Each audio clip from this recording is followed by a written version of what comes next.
Recording in progress.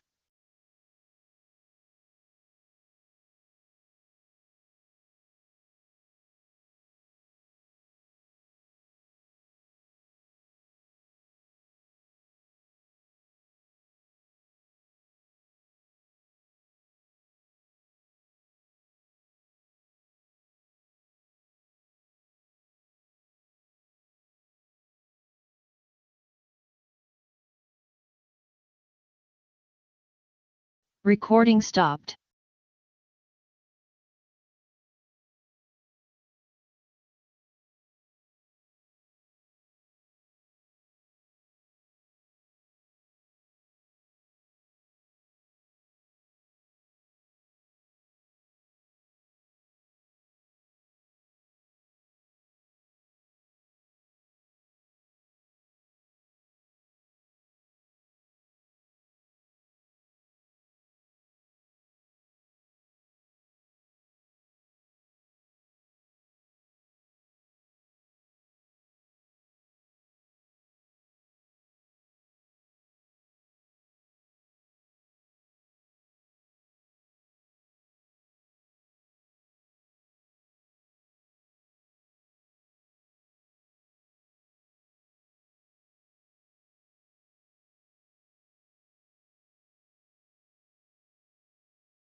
Hey.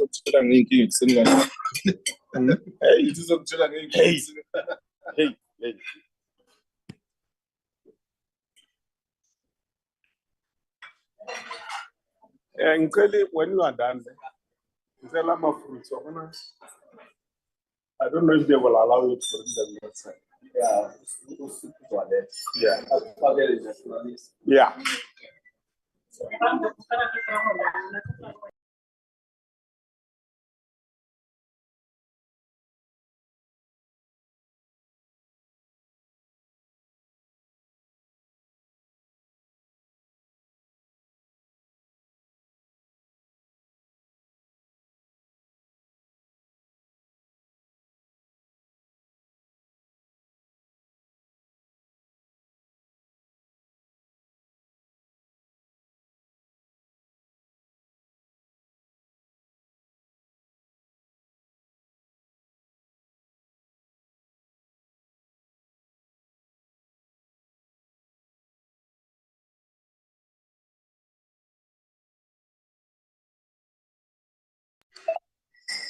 Honorable members, good morning. Let me take this opportunity to welcome all of you, honorable members of the Portfolio Committee on International Relations.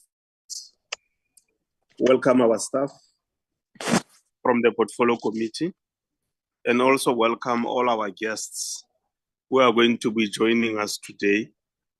As you know, honorable members, we are going to be hosting the G20 for the first time in the African continent in November this year, because we have been handed over the presidency of the G20 by Brazil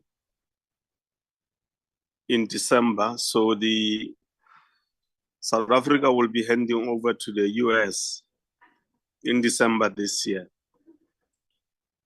Our program is very, very, very tight. We have 5 presentations to be made.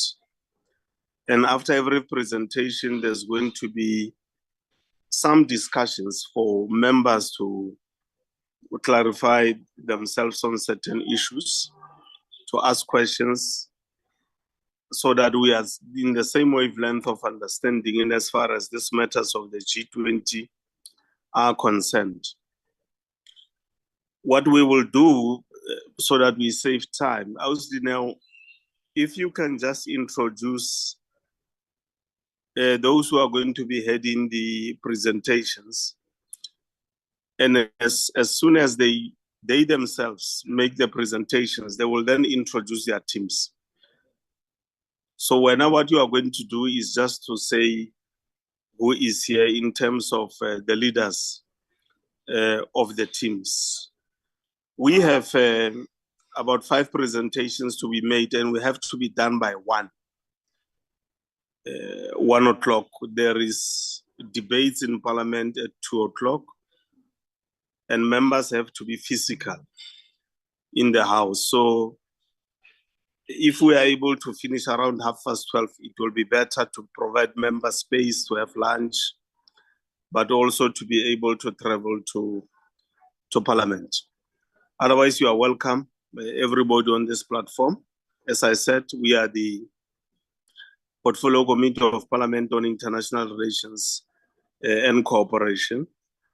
Members of the Portfolio Committee, as they pose their questions, they will introduce themselves and then indicate also which parties are they representing in Parliament at that stage when they will be asking questions. How's the now?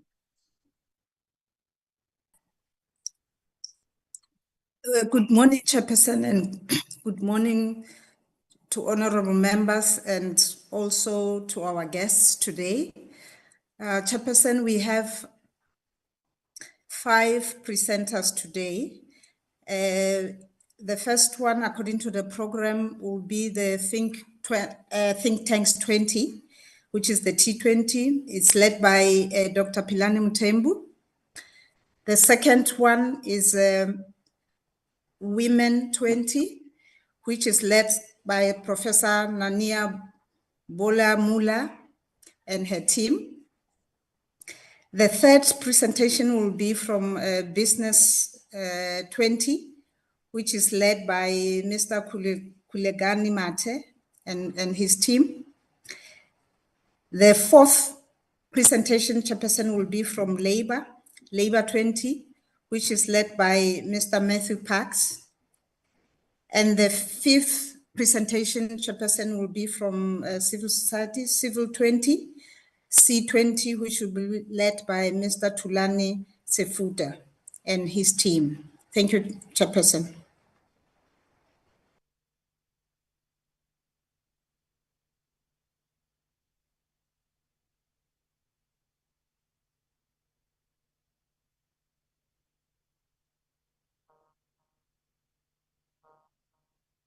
Recording in progress. Oh, sorry, I was muted. Thank you very much, House Dineo.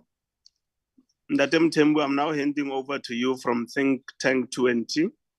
You have from now until 9:30. But if you are able to do it by 9:20, you are done, the better. Over to you.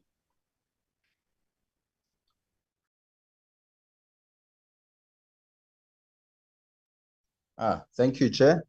Thank you for the invitation to this meeting.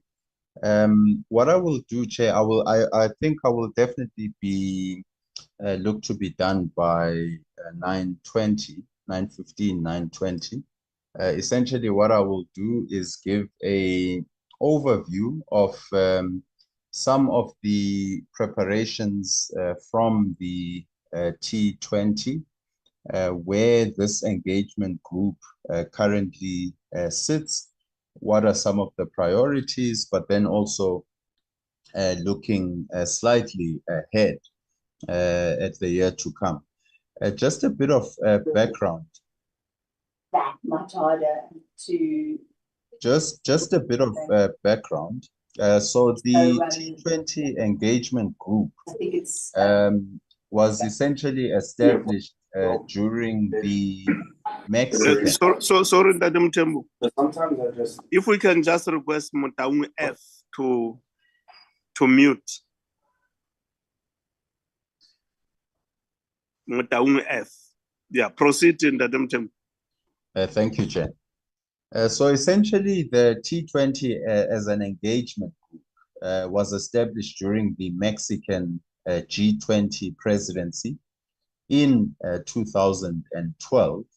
And at the time, it was really just a small grouping of think tanks from the G20 countries. The current structure that we see within the T20, which I will elaborate on, it really emerges from around 2017 during the German presidency, which really introduced a more structured approach, which included various task forces, various structures such as an advisory committee and so forth. Now, the institutions, including the Institute for Global Dialogue, the South African Institute of International Affairs, and the Institute for Pan-African Thought and Conversation, which formed the Secretariat in South Africa's G20 presidency. These institutions have been in various ways engaged with the T20 process as it has evolved throughout the years. And all of the respective institutions also played a role, for instance, in the last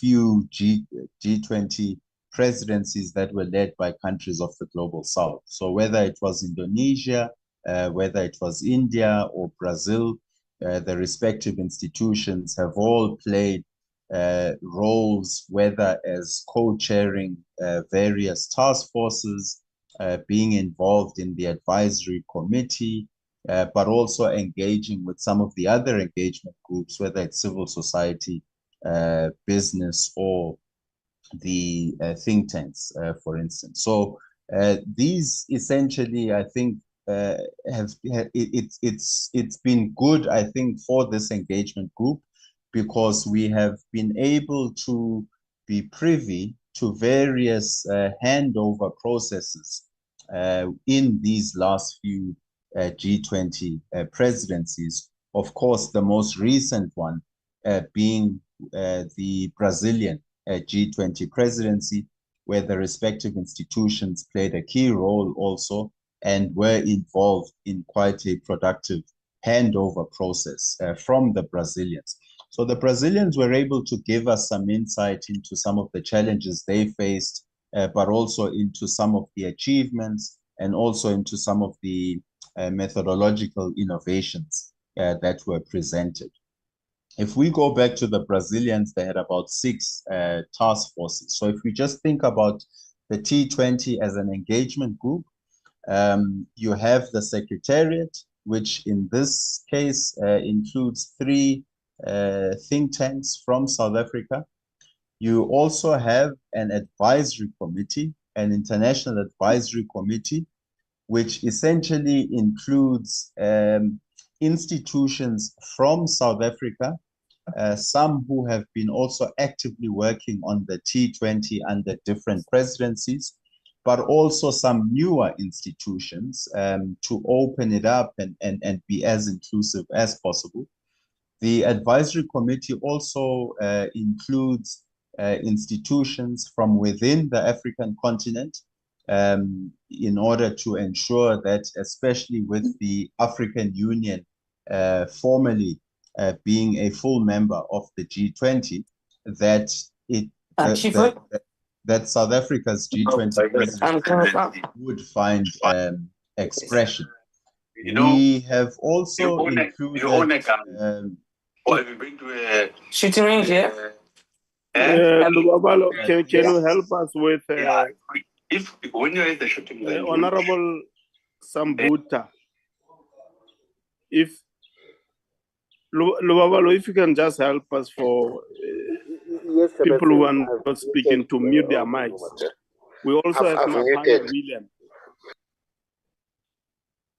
because it's disrupting the presentation now. Proceed, Doctor. Thank you, Chair. So essentially in that advisory committee, you've got inclusive representation from South Africa, from leading institutions within the Global South, the Global North also. And we have been quite intentional about working within a Troika arrangement, which works very closely with the Brazilians, South Africa, but also which includes research institutions and think tanks from the United States. Outside of the advisory committee, this current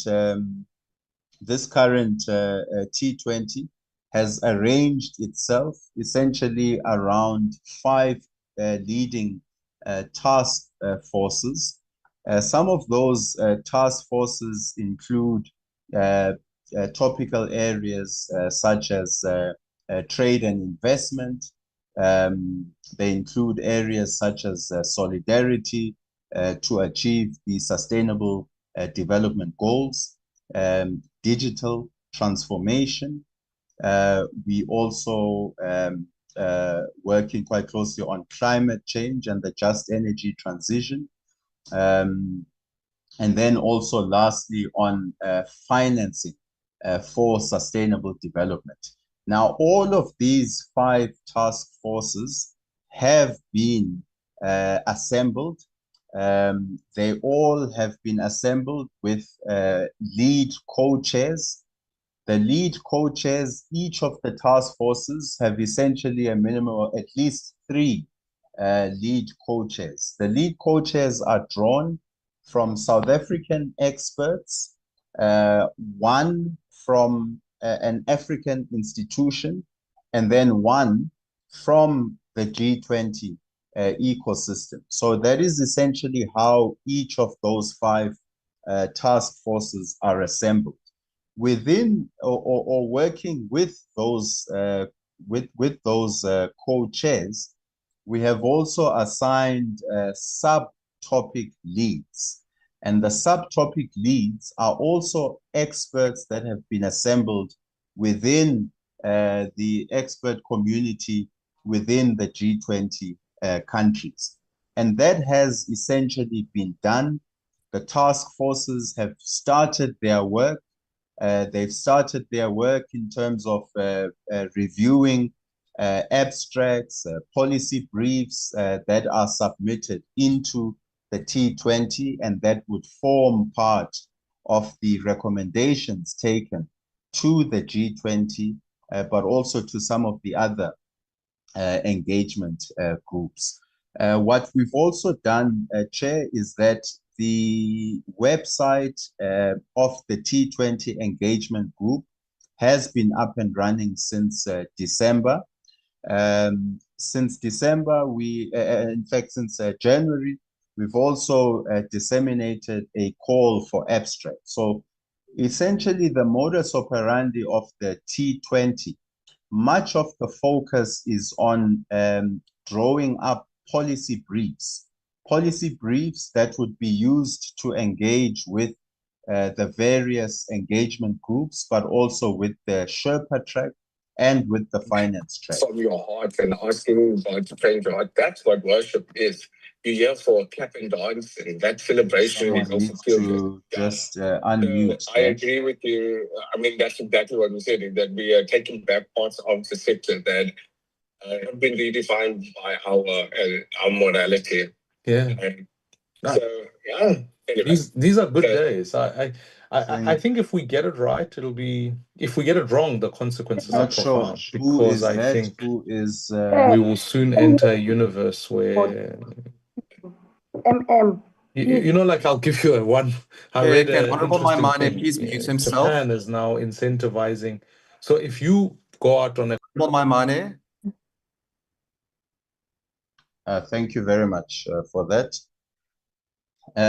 So essentially how the T20 works is often the process revolves around utilizing this expert community within the G20, which involves leading think tanks and research institutions. They organize themselves around crafting various policy briefs that would feed into the Sherpa and finance track. Now, what we have done in our own assessment of that process, if you look at India produced something like 700 and something policy briefs. Brazil halved it to produce about 300 and something policy briefs.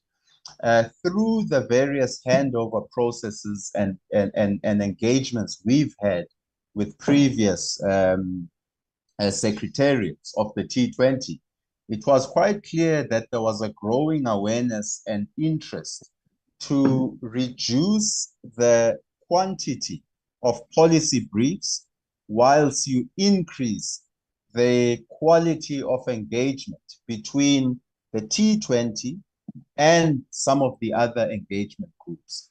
And so what we have done this year is to take a conscious decision to reduce the number of policy briefs, but to increase the quantity and the quality of policy engagements between the think tanks and the Sherpa track and the finance track, but also with the other various working groups and the other engagement groups. So Business 20, Labor 20, Youth 20, Women's 20.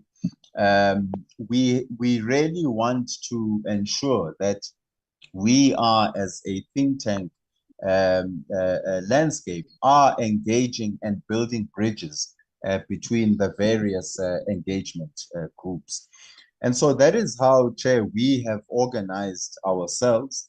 But what is also important is that as part of ensuring that South Africa's G20 presidency also has a strong African footprint.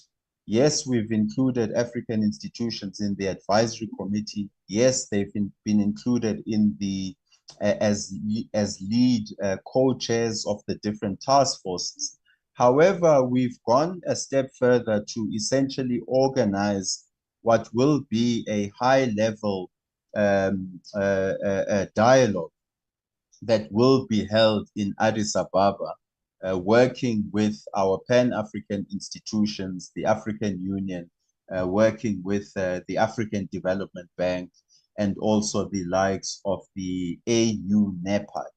Of course, there are a number of partners that will be supporting this initiative, but it's quite important for us as an engagement group that we take the G20 into the African continent in a very intentional manner. So there will be a high-level dialogue that will be held in Addis at the end of April as part of the program of the T20 engagement group. What is also important, Chair, is that we are also ensuring that we link the work of the T20 with a number of international summits that are taking place, whether it's the AI summit that has been taking place in Paris, or the financing for development summit that will take place in Spain, whether it's the COP 30 that's that's hosted by our Brazilian counterparts, or various processes such as the UN General Assembly that takes place later this year. And of course, that ties into the implementation of the outcomes of the Summit of the Future. It's quite important that us as a T20 engagement group, that we are linking up to these various international processes that are taking place. And that is how we have managed to organize ourselves. So of course, we've got the Financing for Development Conference, we've got the spring and annual meetings of the IMF and the World Bank. I've mentioned COP 30 in Brazil, but also Qatar is going to be hosting the second World Summit on Social Development. We've got the AU Summit and of course the General Assembly. So we will consciously try to tie in to these various processes. And sort of moving towards a closure, Chair, I would like to just highlight areas that I think are important, not only in delivering a successful G20 presidency, but also in easing the work of the various engagement groups. People are already coming into the country, holding various working group meetings. This creates opportunities for South Africa, but also the different engagement groups are already inviting their counterparts into South Africa for various meetings.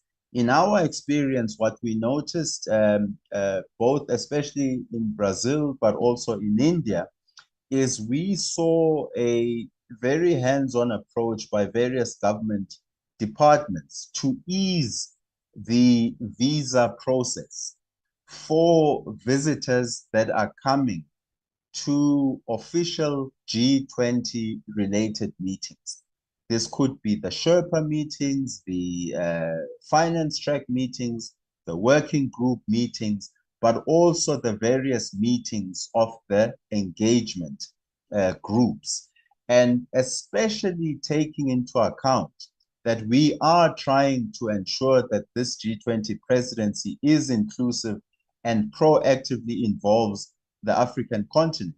It will be important, I think, as part of the work, both from the executive, but also in terms of the parliamentary oversight dynamics, to ensure that we understand how we are making it more efficient to ensure that people are able to come into South Africa to attend the various meetings and are not missing meetings simply because visas are not being issued on time and as effectively as possible. Of course, this is not so much of an issue for our European counterparts and our United States counterparts, who normally are able to come into the country for up to 90 days without a visa. However, this is an issue for many of our counterparts in Africa and in the global south.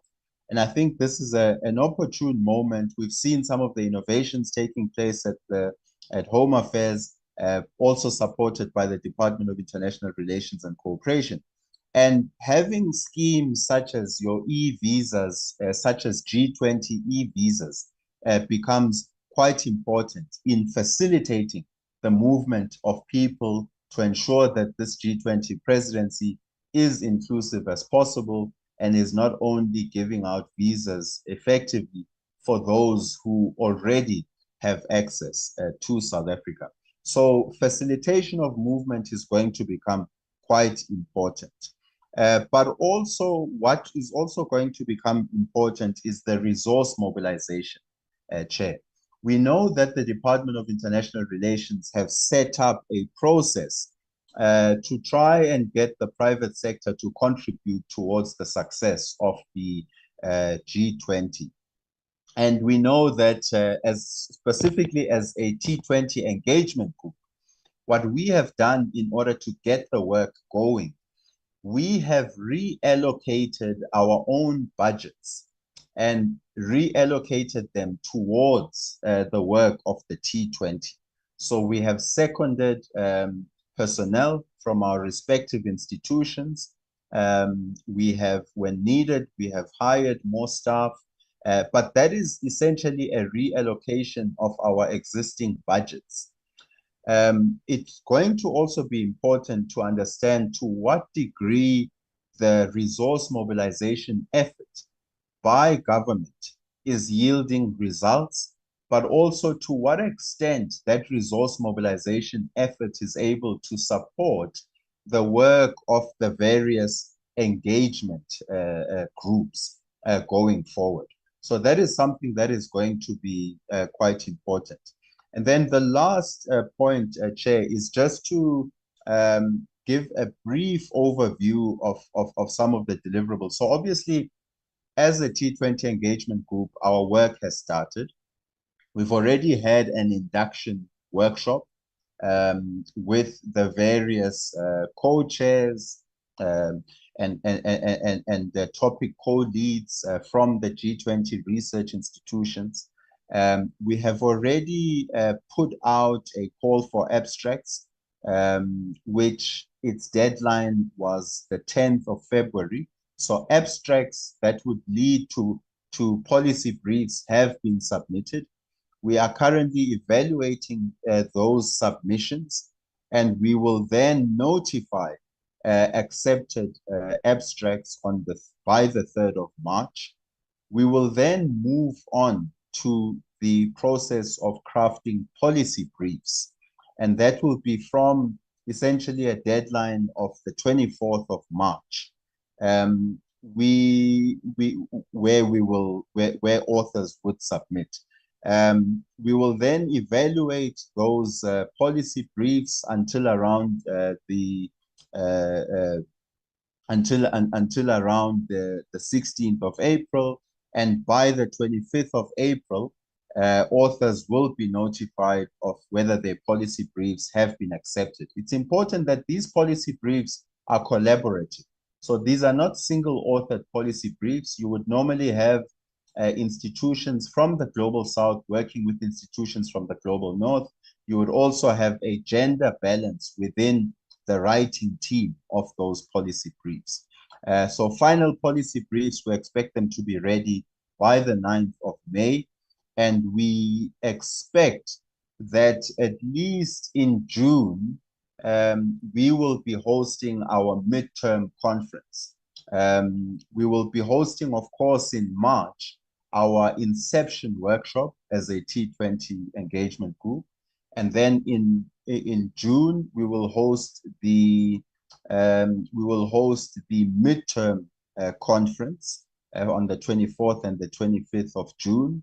And then in November, we will host the T20 summit.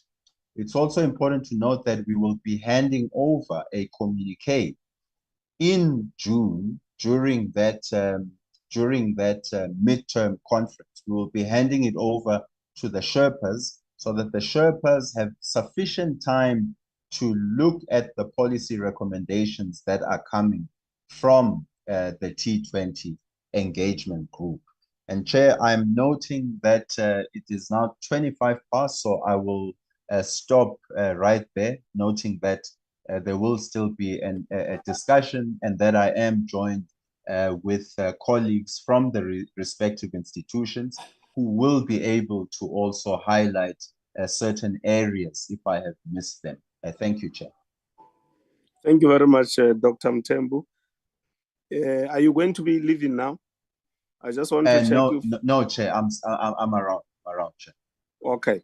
If that is the case, honorable members, I will ask that we take Professor Mela, and then we can discuss both presentations of the professor and the doctor together.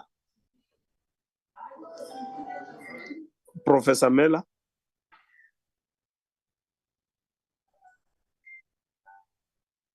I hope I'm pronouncing it correctly, Mela or Meller.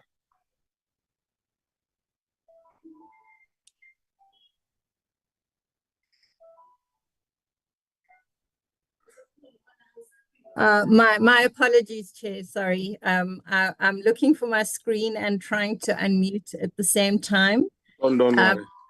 Yes, that's absolutely a perfect pronunciation. Thank you very much, and thank you to you and honourable members for having me in this meeting. Can you see the presentation? Yes, it's clear with the South African nice flag and the Protea. Yes, that's correct. So, Chairperson, this is the presentation for Women 20, as you've already mentioned. I am the head of delegation of Women 20 for South Africa for this year. And I've been involved in Women 20 for the past 5 years. As a South African delegate, I do have a team chair, but unfortunately, they are not able to join this morning, and they send their apologies. I will also try to keep to time. I am also, besides the head of delegation for South Africa's Women 20, also an executive director at the Human Sciences Research Council, and that is my day job, so to speak. So this is the beautiful logo for W20 for 2025. We have incorporated the Protea, and we've also mentioned there an important occurrence for this year, and that is the 10th anniversary of W20. And it's very exciting, but at the same time, of course, very challenging. We had a very smooth handover from Brazil to South Africa in December, the 12th of December. And we have oriented our delegates, our new South African delegates, as well as delegates across the January. So G20 at a glance, I'm not going to go into this in any detail, except to say that W20 is an engagement group, so therefore we work within the ambit of the G20 and the G20's South African priorities. And these obviously being solidarity, equality, and sustainability. With regards to W20 itself, as I've mentioned, we're an official engagement group of the G20. We're dedicated. Apologies. Prof, sorry to interject you. Yes. Yes, the slides are not moving.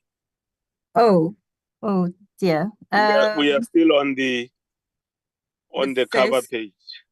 The first slide. Okay. I seem to have this problem when I'm on this platform, which is a pity.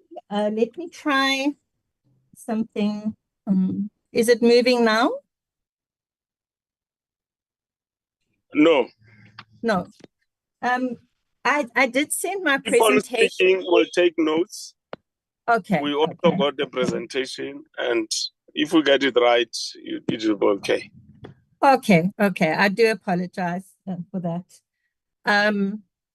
It's such a lovely presentation. So it's a pity. So W20 itself. Oh, there we go now. Now it's okay. Thank you. Yeah. W20 itself, as I've mentioned, is an official engagement group of the G20. It was created by the G20 and had its first meeting during the Turkish presidency.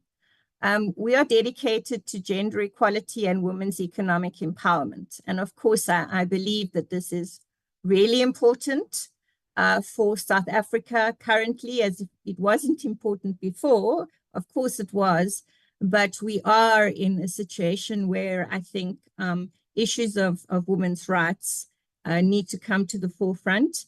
We do work closely with the Women's Economic Empowerment Working Group in the ministerial track. We are in the social track. And we do follow, as I say, the presidency's main priorities. We make recommendations to the Leaders' Declaration via our own communique, which I will talk about very briefly.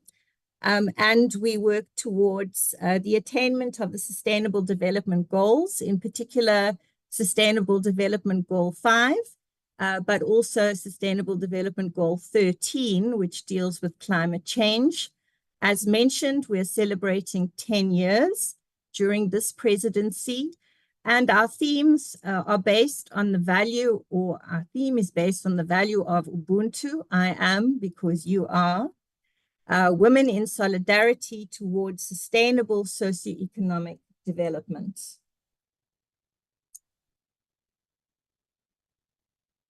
Our mission and priorities, as mentioned, aligning with G20 to make actionable recommendations towards the Leaders' Declaration, to honor 10 years of Women 20, to promote people-centric advocacy, and of course, something that this session is focused on, and that is to strengthen and amplify the voices of Africa and the Global South. So we are the fourth presidency in a row from the Global South, having been Indonesia, India, and Brazil. So we are able to leverage on the strengths of the Global South from the past 4 presidencies. We'll be handing over to the United States, as you all know, but we want to leave legacy projects so that we can go forward with amplifying the voices of African women and women of the Global South. Our thematic areas, Chair. We have 7 thematic areas. These align with the thematic areas of the past 10 presidencies. They align with a number of discussions that we have had with stakeholders, and this includes the Department of International Relations and Cooperation, as well as the Department of Women, Youth, and Persons with Disabilities, and other stakeholders outside of government.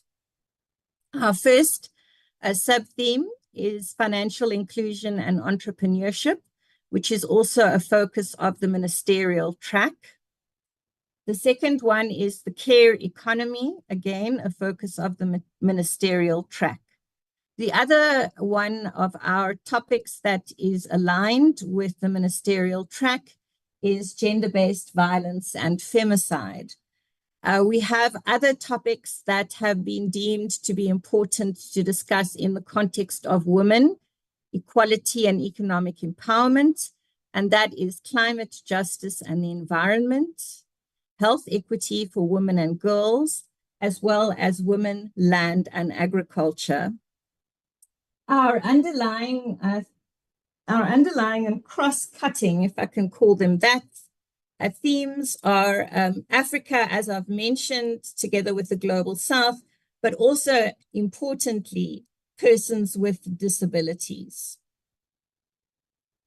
We have various processes that we follow within the context of the G20 and our role as an engagement group. We make policy recommendations. We have an outreach track. where we will take the message of Women 20 to grassroots level. So we have a number of civil society organizations that we work with. And hopefully we will find the resources to go to a few other African countries. We work with the Sherpa track, as I've already mentioned. And we also have, importantly, an events track. And I will give you the details of that events track in the next few slides. This is the very rough representation, chair of the way in which we are operating. It is myself as head of delegation and co-chair, and we also have Sibulele Pozwayo, who is from the civil society side of things. I'm from research and academia with a background in law, so I think it is quite a powerful combination. And our organizations support us, the Human Sciences Research Council, in my case, and the Inequality Movement in the case of Ms. Pozwayo. We have delegates from all of the W20 countries, 77 delegates in all. So there are groups of delegates that participate. And we also have 7 task teams, and these task teams deal with the 7 themes that I've just pointed out to you. We also have an arm dealing with advocacy, action and implementation. And in this regard, we're going to be focusing on financial inclusion, the care economy, and gender-based violence and femicide. We also have a number of knowledge and funding partners.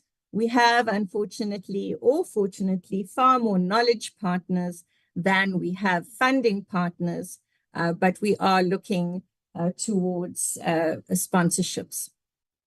This is just a quick glimpse of our team. Our team in South Africa comes from various organizations.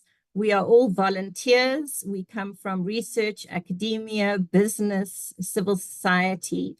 And we're all working towards making W20 a success for 2025. This is just briefly the co-chairs of the working groups. It is to illustrate to you that we have focused on the Global South as co-chairs. The way that we have done things in practice for many years now is to have a chair of the presidency and a co-chair from another W20 country. Our co-chair for the entrepreneurship and financial inclusion task team is from Brazil, gender-based violence from India, the care economy from Australia, women, land and agriculture from India. We also have health equity for women and girls. Our co-chair is Italian. And in terms of climate change and the environment, our co-chair is from Argentina. We also have an education, STEM, and digital divide team. It's slightly bigger because of the broadness of the topic, and our co-chairs there come from the EU and Russia.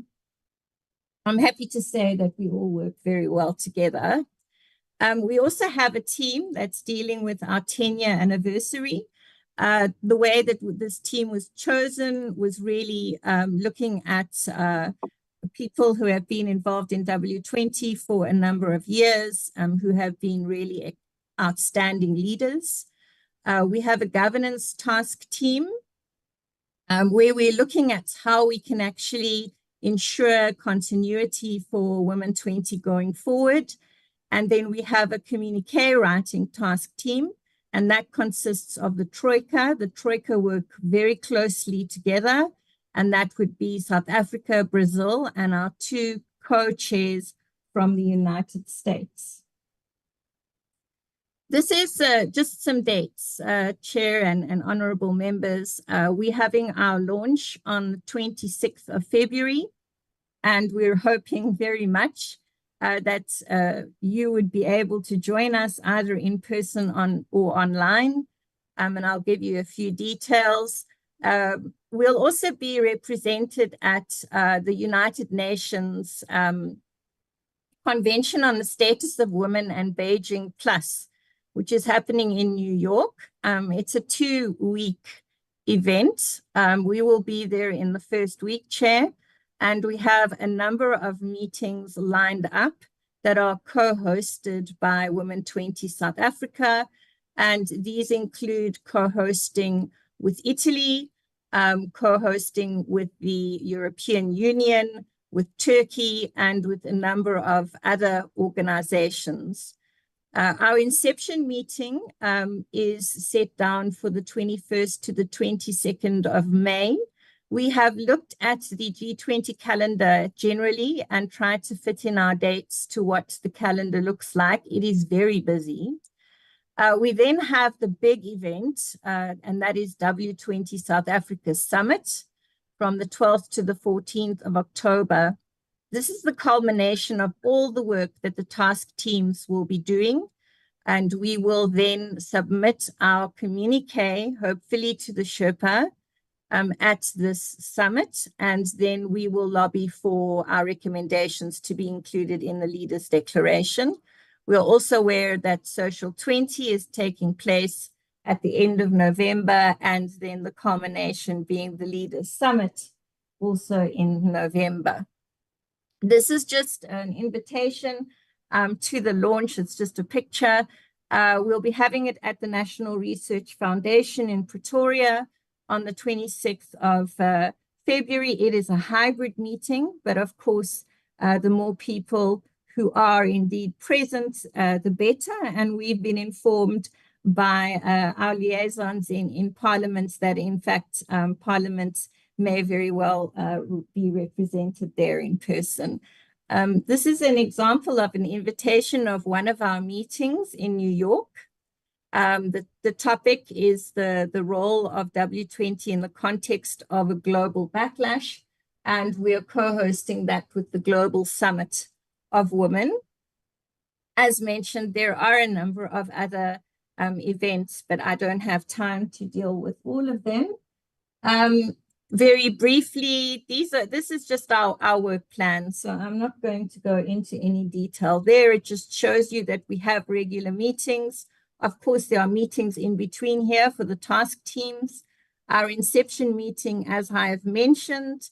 Then we have some other main meetings that are reflected there, running up to the summit being on the 12th to the 14th of October. We are speaking to a number of municipalities to see what kind of support we can get for both the inception meeting and the summit, because every year W20 Summit is very high profile, very well attended, and we hope to do exactly the same as countries have before us, as South Africa. Just to end with something that matters to us as Women 20, and that is the spirit of Ubuntu and the fact that it is not only a purely South African thing, as our former president has said, it is something that helps us to make a better world for all.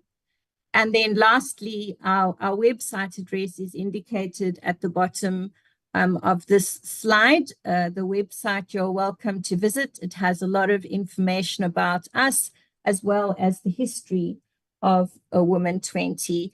Thank you very much, Chair. Thanks very much, Prof. Thanks very much, Prof. and Dr. Tembu. Honorable members, we can now ask questions or make inputs based on those presentations from the doctor and the professor. Honorable Douglas. Hi, good day. Thank you very much, Honorable Chair. Good morning to you and our fellow colleagues, and all protocol observed. And thank you to the two presenters for the presentations. I think one of the key things that these presentations highlight is also around South Africa's institutional participation in G20. You know, what is the South African government going to do with this presidency in highlighting the plight of indigenous and Aboriginal people of South Africa? When you look at the SDGs, there's 69 out of the 120 about indigenous and aboriginal people, yet in our presidency that we have not a single thing said about the indigenous or aboriginal people in South Africa, about the Khoi, about the Sun, about our history. None of these think tanks that there is actually speaks to the reality of our history and the history of our people. We have heard that South African institutions such as the Institute of Global Dialogue, the South African Institute of Pan-African Thought and Conversation are playing a role in advisory committees and task force within the G20. Can the department provide a clear breakdown of how these institutions are directly influencing policy and decision-making in a way that materially benefits the Black majority and SMMEs? Because it seems that there's a disconnect between the think tanks and how we translate something like a presidency in G20 into tangible benefits for our people.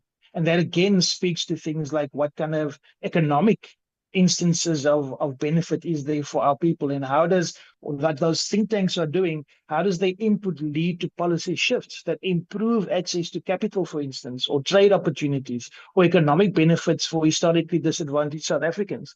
Because, you know, it's fine to talk about all these things in the abstract, but when it comes down to rands and cents, what's the cost versus benefit for South Africans for this G20 engagement? Are we getting real returns? And from a cost-benefit perspective, how does South Africa justify its extensive participation in G20 engagement groups, high-level dialogues, and summits such as COP30, the UN General Assembly? We've heard of all these things, the Social Development Seminar or conference in Qatar. These are all great, but how does that benefit Black entrepreneurs in townships? On how does it help our businesses?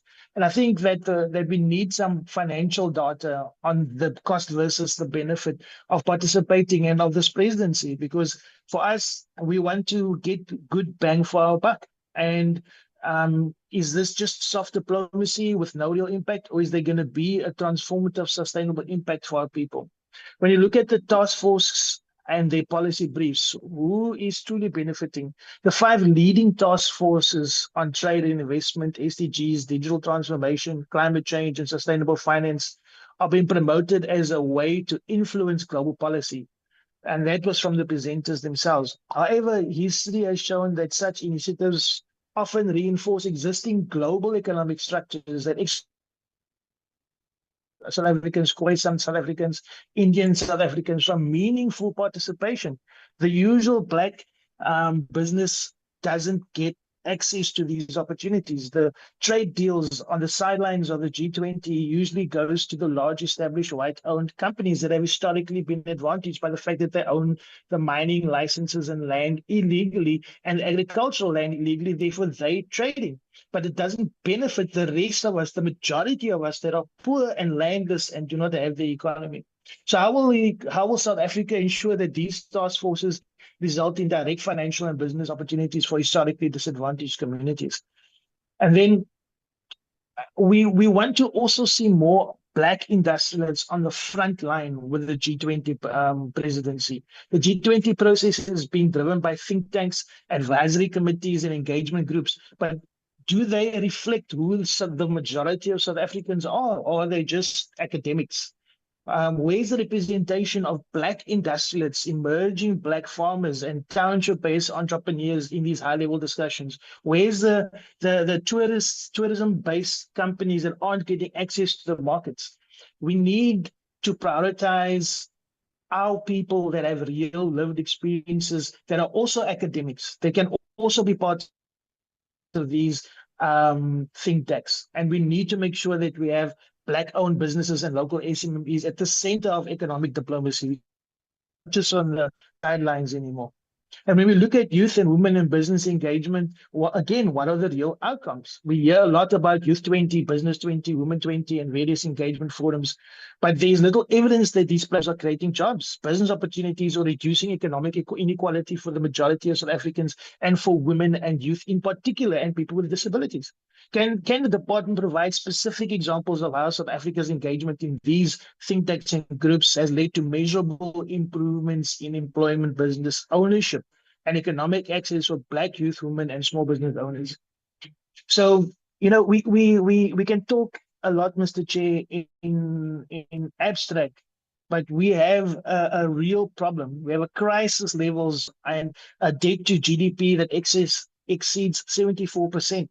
So how does the government justify spending billions on hosting the G20 whilst the Africans struggle with unemployment, poverty?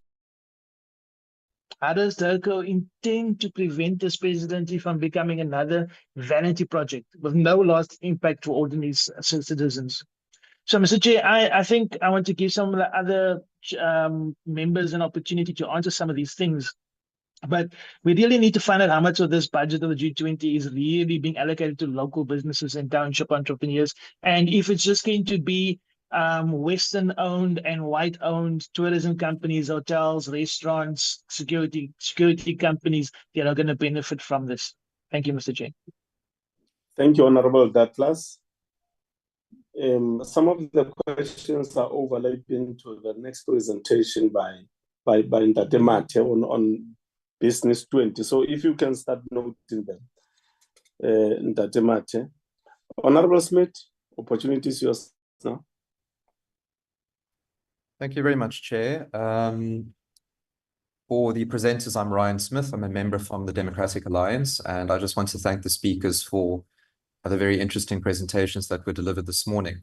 My question in some sense echoes what the Honorable Douglas was saying about these forums actually influencing real policy change. And if I may, Chair, I'd just like to direct a question to Ms. Miller. You know, I think the plight of women in South Africa is probably one of the most pressing issues in South African society. And, you know, we have unfortunately been labeled the rape capital of the world, which I think is borne out by the very sort of gruesome statistics that come out of South Africa's, you know, social research. But I am very glad to see that there is a collaboration with the Global South, because I think that in many cases, the developing nations that form part of the G20 have very similar socioeconomic circumstances to South Africa. And I think in many ways, have very similar issues pertaining to women. And I'm thinking now about my colleague on the Committee for Women and People with Disabilities. And I think what's very good, again, about the G20 is it's forcing all of us to become quite generalists in terms of our international engagements with other countries. But just to narrow it down, my question is, how are we going to use the W20 to really implement policy reform? And I speak more broadly about not just addressing issues of crime and justice in terms of, you know, crimes committed against women in South Africa, but moving towards a culture shift, education campaigns, you know, ensuring that there's a change in the way that women are perceived and treated in society. I think we need to maybe just make sure that the W20 is impacting the root cause of much of the plight of women in South Africa. I know it's still very early days. I mean, it's only February and we've just taken over the presidency. So I know much of this will be, you know, taken care of as the relevant committees take place. But through you, Chair, it would be lovely if we could get an update on the W20 throughout the course of the year so that we can see how this is really being taken back to the relevant ministry and implemented where we are sharing this best practice. So if Ms. Miller could maybe just take us through that or give us a brief indication as to how this will take place, I would appreciate it. Thank you.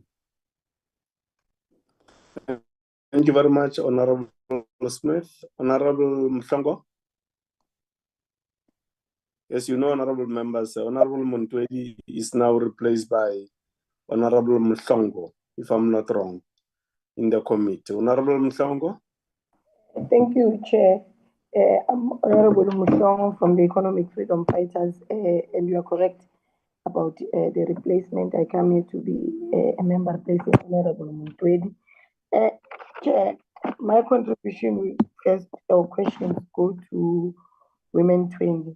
Now, we welcome their presentation, and but I just wanted to find out what are some of the practical achievements of Women 20 on G20 in terms of how many African women have been empowered, and in which way has G20 ensured that gender issues take the center stage in terms of G20, and that gender issues are always included in all the discussions and in policy making of the G20.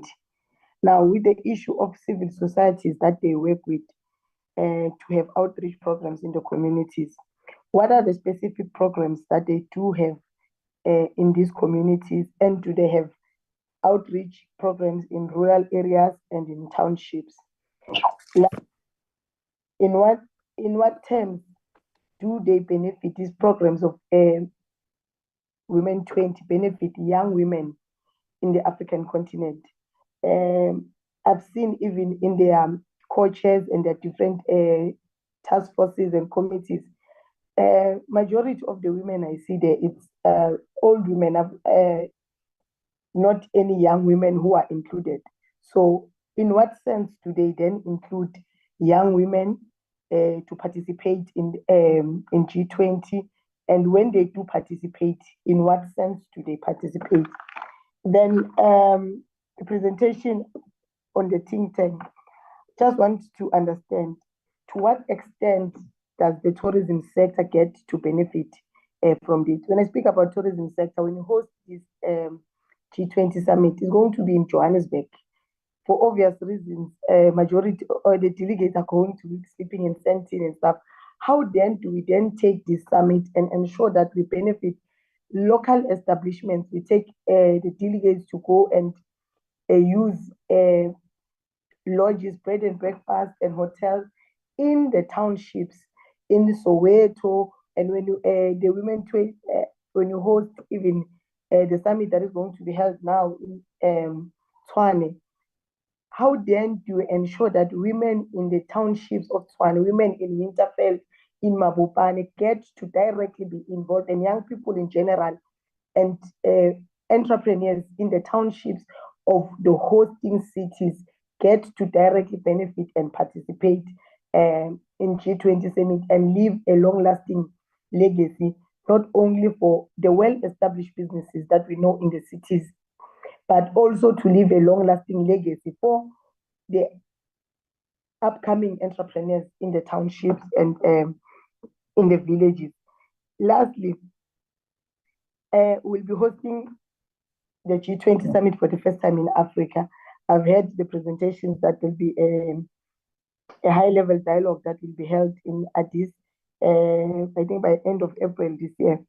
But then how then do we get to involve not only South Africa, but the whole SADC region and the whole African continent in real practical terms, in terms of trading agreements, that we come together as Africa through the AU and ensure that when we host, like we're their host president now, the leading president now of the G20, how then do we bring the whole of Africa and ensure that we canvas to have trade agreements, to make trade agreements and bilateral with other countries who are coming to be hosted here in South Africa, and ensure that we not only benefit ourselves as South Africa, but benefit Africa in general. Thank you very much, Chair. Thanks, Honorable Mhlongo. Honorable Kumbacha. Thank you very much, Chair, and good morning to yourself and the honorable members and our stakeholders and members from DERCO. Mine is to firstly welcome and appreciate the reports which have just been articulated by the two members, and just simply ask two questions from the Women 20.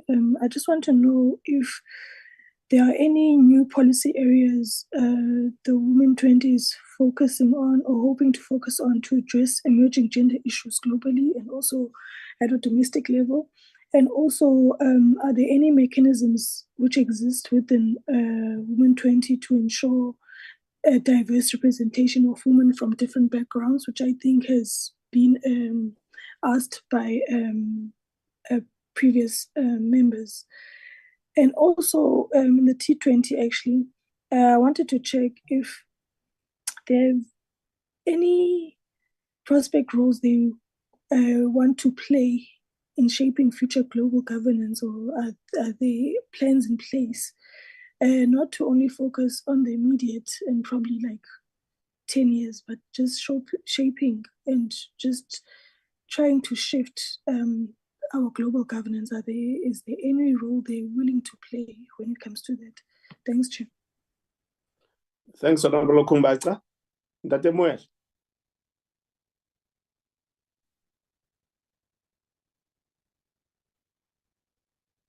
Honorable Moela. Yes, Chair. Thank you, Chair, and greetings to yourself and all the portfolio committee members, and also the presenters who have already presented and who are also part of the platform.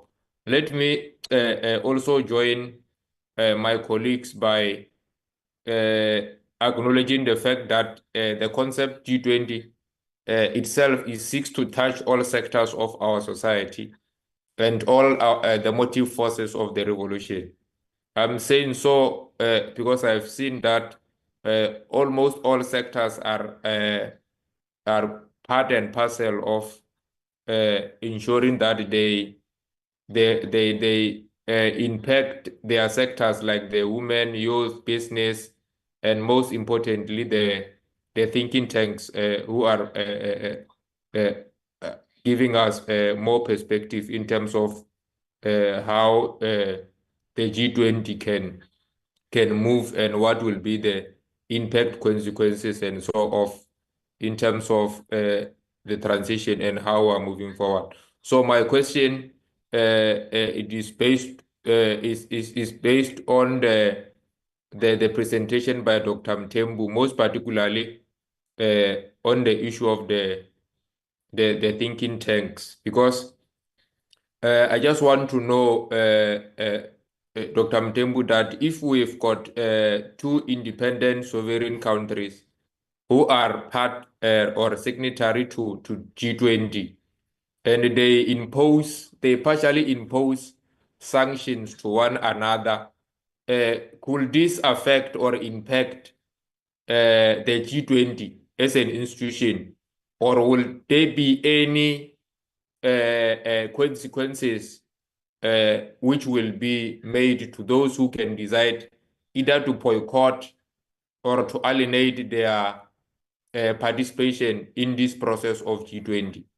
So as part of the Women 20, I think our female Mbokotos have covered me in terms of having an understanding as to what an extent do we touch base in terms of going straight to our women and look into that civil society organizations that are more indebted or are more close to working with our institutions in the country, where there will be the issue of accountability and not much of an independent bodies which will not actually impact or account to our institution as bodies in our country. So that is my submission, Chair. Thank you very much. Thanks very much, Honorable Moela. I think for this session, those are the hands. We will now go to the doctor and the prof.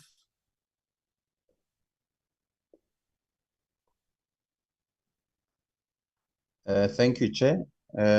If I can just maybe touch on some of the areas, I do think some of the questions are certainly, while partly directed at business, but also directed at government. For instance, there are questions around what portion of the budget will be allocated, to sort of smaller, medium size and enterprises, township economy, and so forth. I think it's important to note, colleagues, that or honorable members, that the work of the various engagement groups, so the engagement groups have not been allocated funding from government. The engagement groups are redirecting their own institutional funding. So the three institutes in the T20 are utilizing their own funding to basically support South Africa's G20 presidency. And then they are also going out, engaging business, engaging foundations, and trying to mobilize additional funding in order to ensure that all the planned activities do take place. So we are not receiving, as we speak, funding from government in order to implement the various programs. But we definitely, I think, are able to liaise with government when it comes to, engaging different funding opportunities and trying to mobilize resources. And so that's quite important to factor in, that government is mobilizing resources for its own formal meetings to take place, and the various engagement groups are doing the same. But in terms of the T20, certainly if we look at how it's evolved in recent years, what we have tried to do in order to have a better ability to impact policy is to hand over the policy briefs, the communique, the key recommendations much earlier.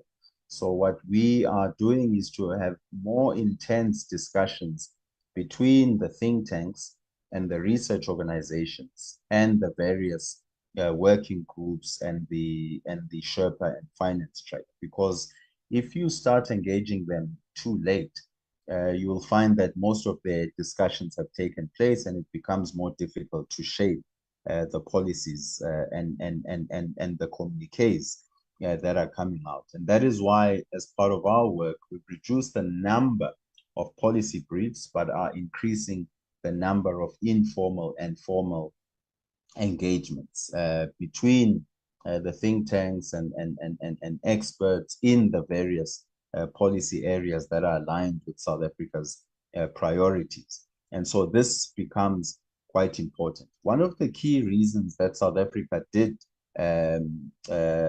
agree on the broad themes of solidarity, for instance, is that coming after the pandemic, coming after the onset of these various wars that are impacting global development efforts, is that it becomes important to refocus the world's attention on interventions that have an impact on people.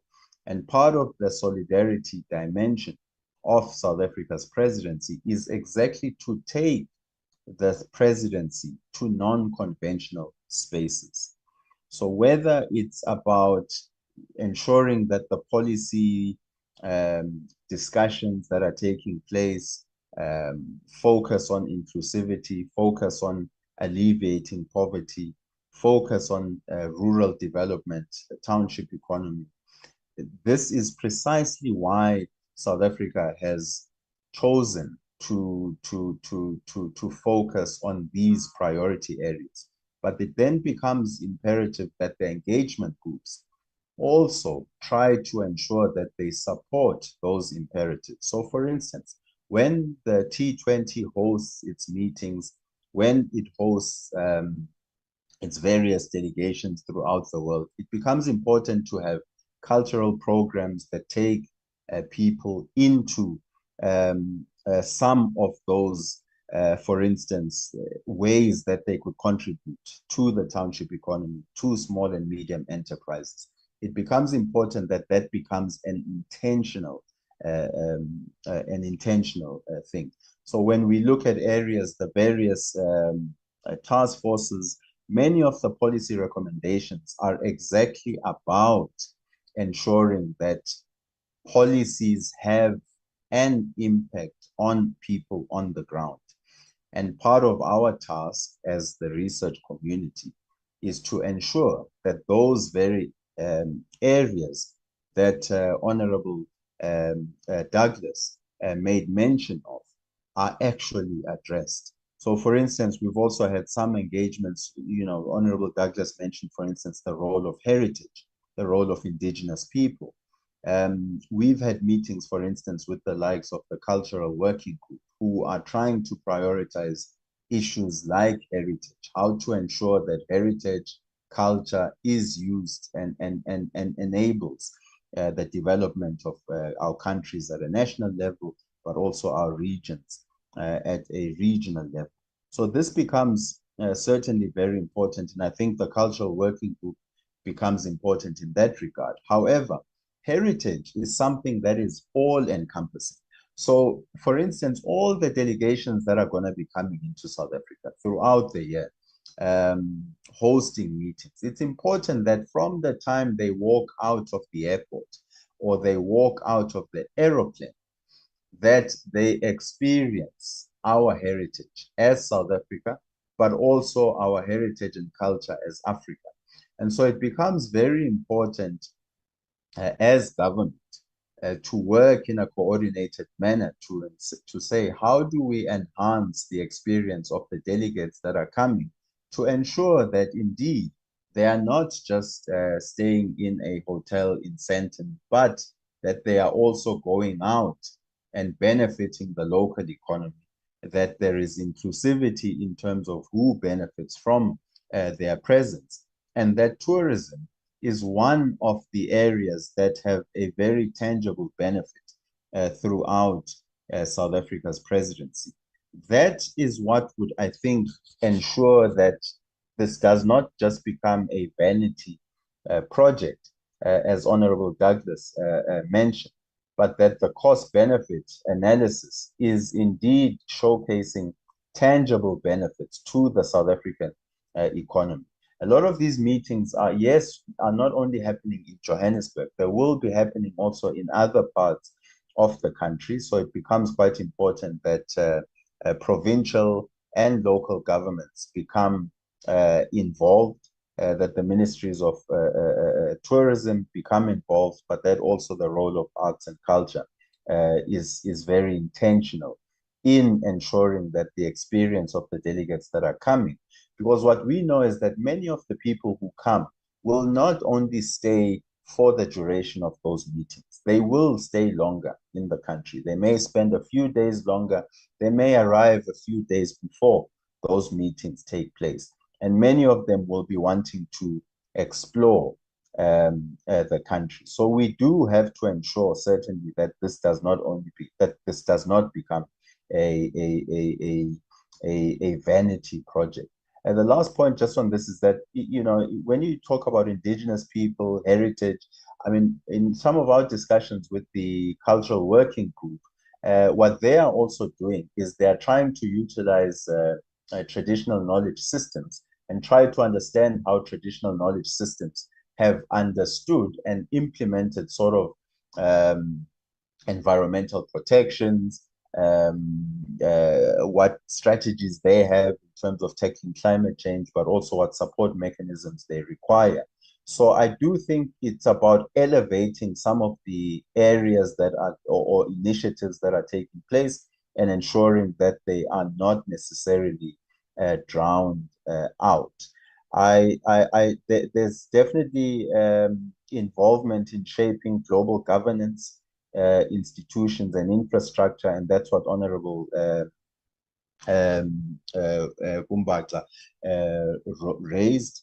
And it's, so some of our institutions were quite involved, for instance, in various task forces around strengthening global governance and multilateral relations.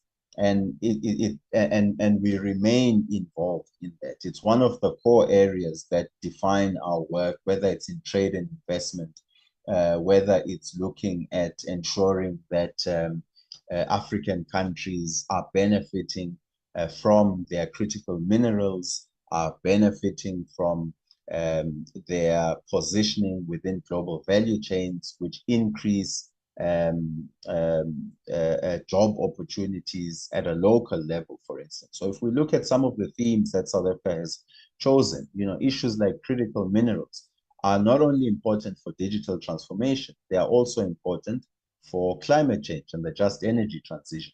And if the policies that are adopted and the discussions that are held throughout are able to assist countries like South Africa, but also African counterparts, to play a more proactive role in supporting the development of their regional value chains, then it will strengthen their position going forward.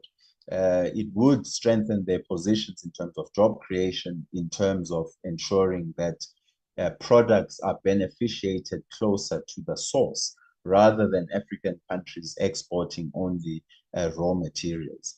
Honorable Muela also mentioned, I think, the importance of how bilateral policies impact the cohesion of the G20. They will certainly impact the cohesion. We've seen even in previous presidency of President Trump that there was no agreement on certain areas within the communiques or within the declarations. So it is possible, for instance, that on certain areas, you may find that the US chooses not to support certain policy initiatives. Of course, there will be an effort from the South African side to ensure that there is agreement by all G20 countries and institutions on the communique that comes out. But I do also think it's important to note that there might be areas where the US chooses not to support. I'll give you an example. Right now at the AI summit in Paris, the US and the UK chose to not support efforts for inclusive AI. And they had their own reasons for that.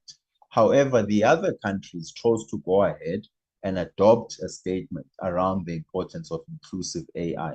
So those are some of the dynamics that negotiators will certainly have to will have to definitely assess and navigate. It's not going to be easy, especially knowing the position of the US when it comes to multilateral institutions. I think I tried to cover as many areas as possible. So let me end there, Chair.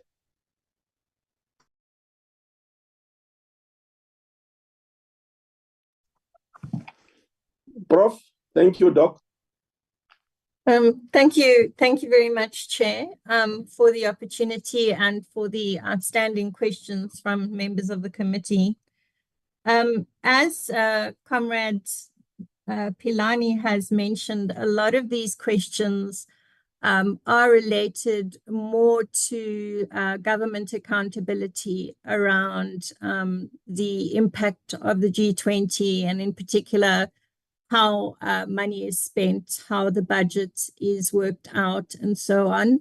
It is the case that with the Women 20 engagement group as well, we are using our own institutions to fund, as far as possible, the activities of Women 20. I come from an institution that has a lot of policy influence within government, the Human Sciences Research Council, and so we will leverage that as far as possible.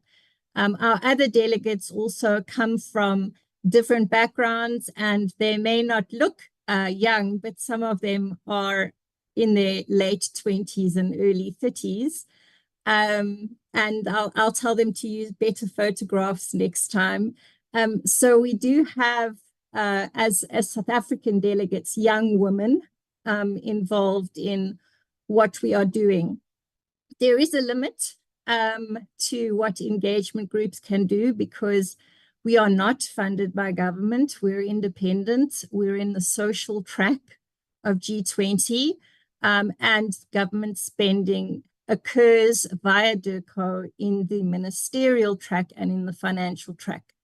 We are contributing as far as we can as volunteers and organizations.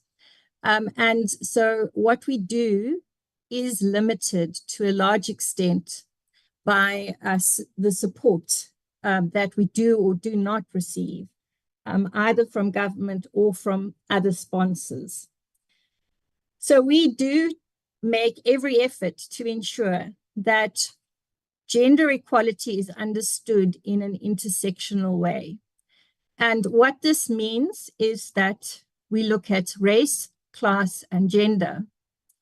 We are not, as Women 20, focused on only the wealthy and the affluent and only for their benefits.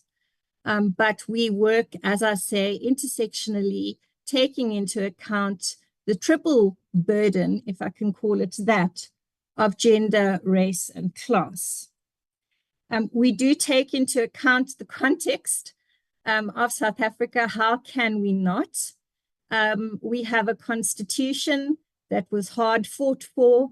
In this constitution, rights are protected and respected, and gender equality is one of those. But gender equality also intersects with other rights, including the rights of youth and persons with disabilities. Everyone in South Africa should benefit. So we amplify voices. We work within W20 South Africa to ensure that we can, as much as possible, make a difference. And we also work with our counterparts. So what a lot of the engagement group focuses on is actually people-to-people exchanges, something we learned from BRICS. And so it's very important for us to be able to engage with our delegates across the Women 20 countries to emphasize for them the importance of Africa, the global south, and so on. We are looking for resources to host a side event at either our inception meeting or our summit for African business women. And we are working very hard on that with our contacts within Africa. But again, I want to emphasize that this is resource intensive work. And we are working as hard as we can to ensure that we have those resources in place. We are doing some work, a very important project. I've mentioned that we're celebrating 10 years. So a lot has happened in Women 20 in 10 years. And what we're doing is we're looking at the impact of Women 20 over this period. This is a very important project. It's a very labor-intensive project. We will be launching the report of this project at the summit, and it will give you an idea of the impact of Women 20 across the W20 countries. It will be looking at best practices, successes, and possible gaps that have been identified.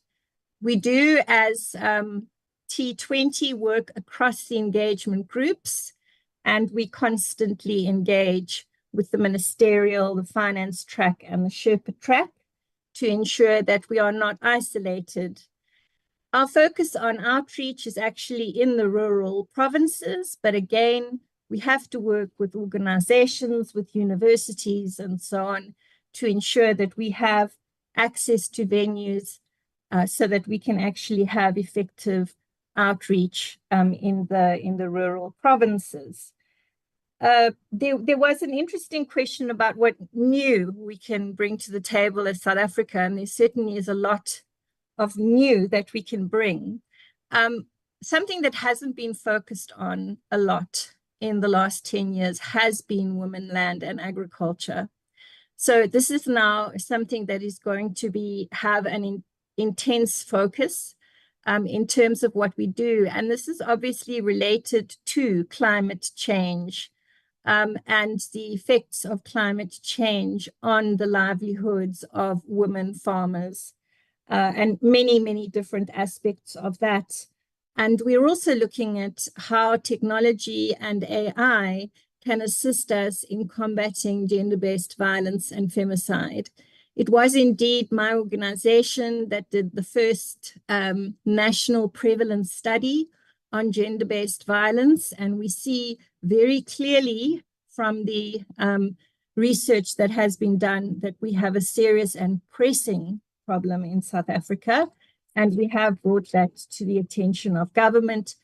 We do share all our research and policy recommendations as farly and widely as possible. We do look at impact in various ways, but of course, there must be some form of receptivity to what we do, and an appreciation, and this is very important, of the role of women in society, of the value of women in society, and the fact that women can assist us in growing our economies. So within the G20, this is a message that needs to come across really strongly, and Women 20 is making a real effort to ensure that that happens. As has once been said, women hold up half the sky. So we are sure that with the economic empowerment of women, with access to finances, with freedom from violence, we will be able to grow our economies and strengthen our economies. And that is something that people need to be aware of, because there is a backlash, and it's no use ignoring that. And as Women 20, we have to make sure that we stand strong, and that we continue to work on all of these issues that are of absolute importance to South Africa, to South Africans, to the global South, and to the world. So we do what we can with the resources that we have, and we're very appreciative that we are able to share our messages with you. And I would be very happy to give you updates throughout the year on what we are achieving through Women 20, with the caveat that it is the beginning of the year. We are talking to organizations like Tourism South Africa to make sure that our reach is effective, but we are still planning and hoping for the best. Thank you. Thank you very much, Prof. Thank you very much, Prof. and the doctor. If you have other things to do, I think you can excuse yourselves from the meeting. But thanks so far for this insightful inputs that you have made. Thank you, Chair. If you don't mind, I would like to listen to the other presentations. Oh, that will be much better. Thank you, Prof. You. Yes, we'll now take B20, Ntate Mate, followed by Comrade Matthew Parks on Labour.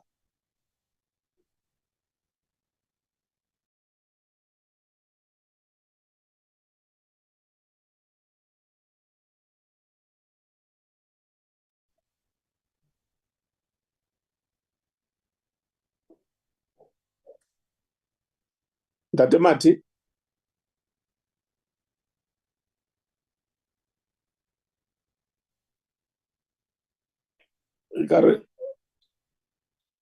If Ntate Mate, are you ready, Comrade Matthew Parks?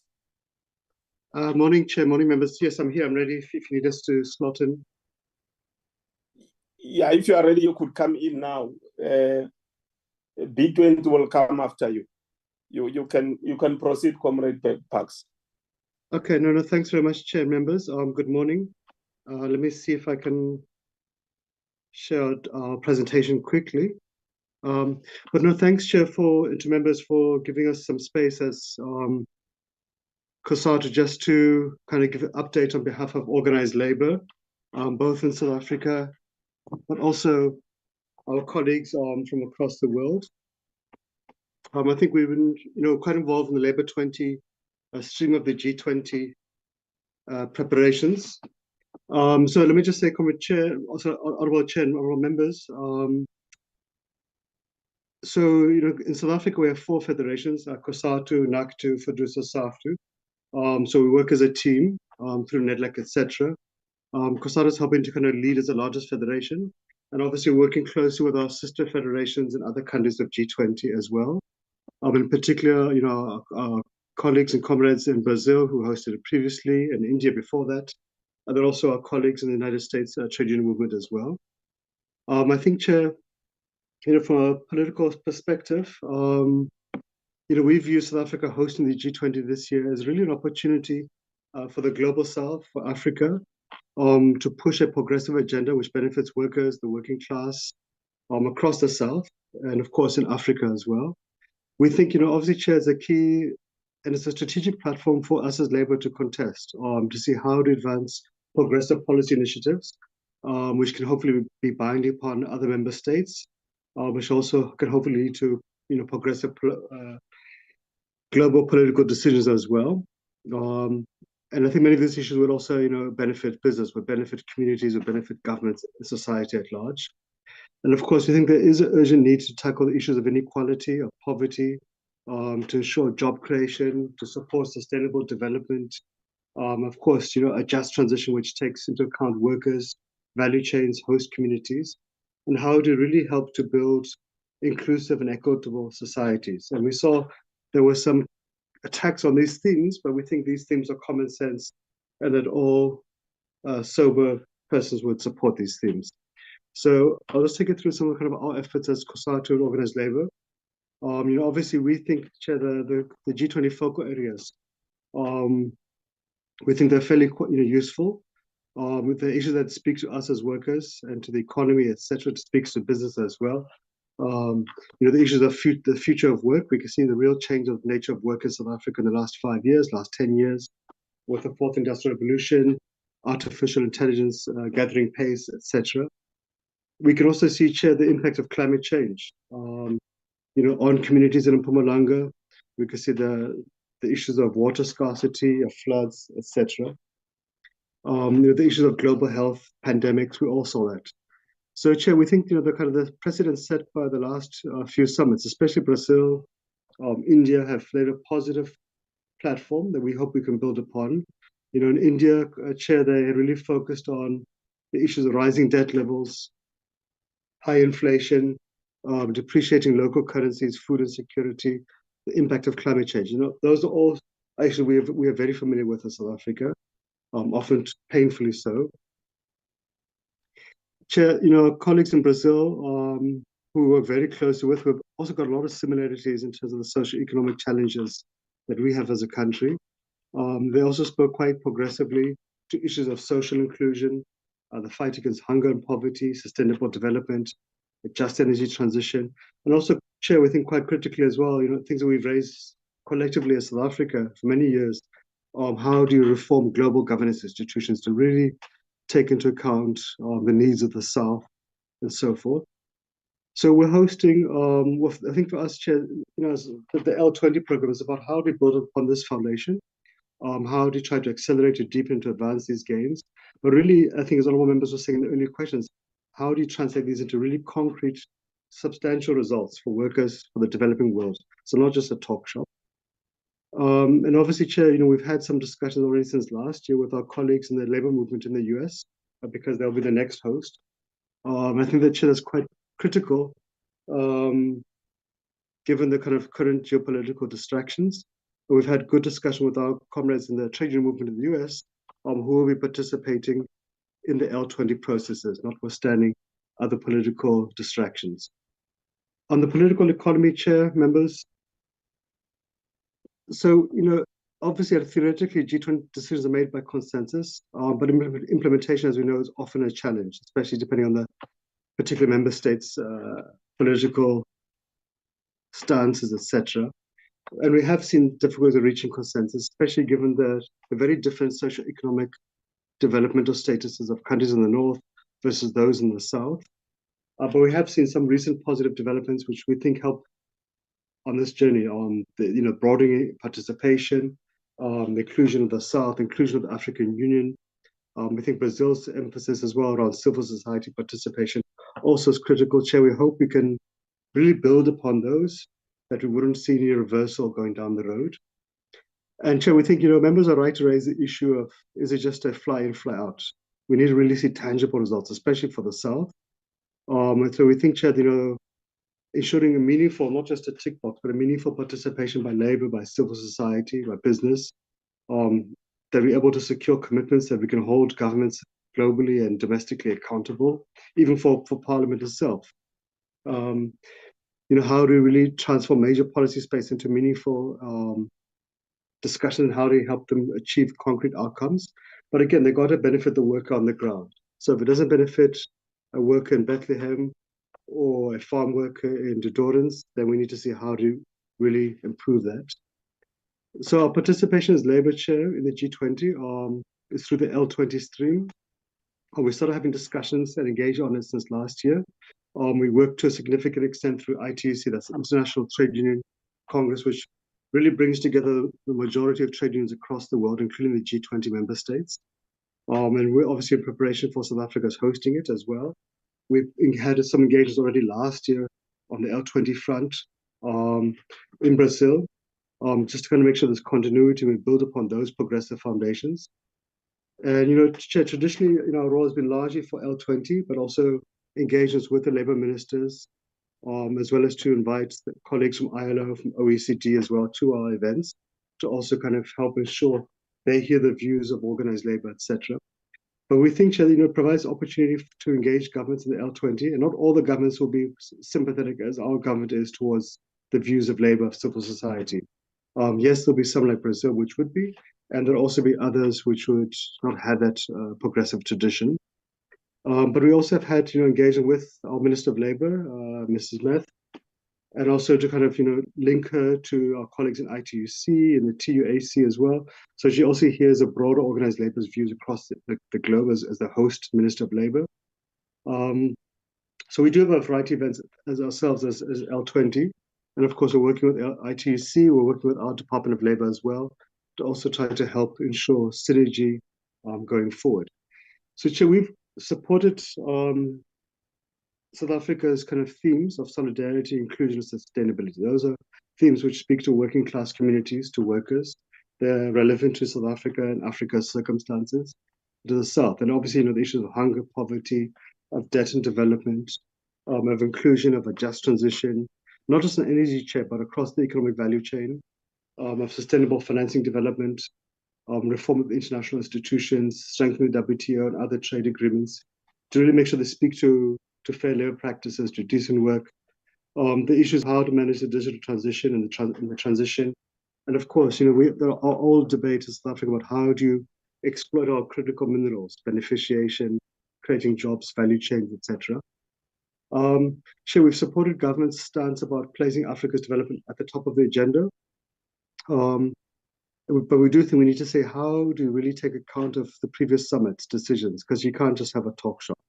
We need to see how do you translate into action. There is quite a few meetings, I think, as colleagues all know, and some include Labour, which I'll just get into.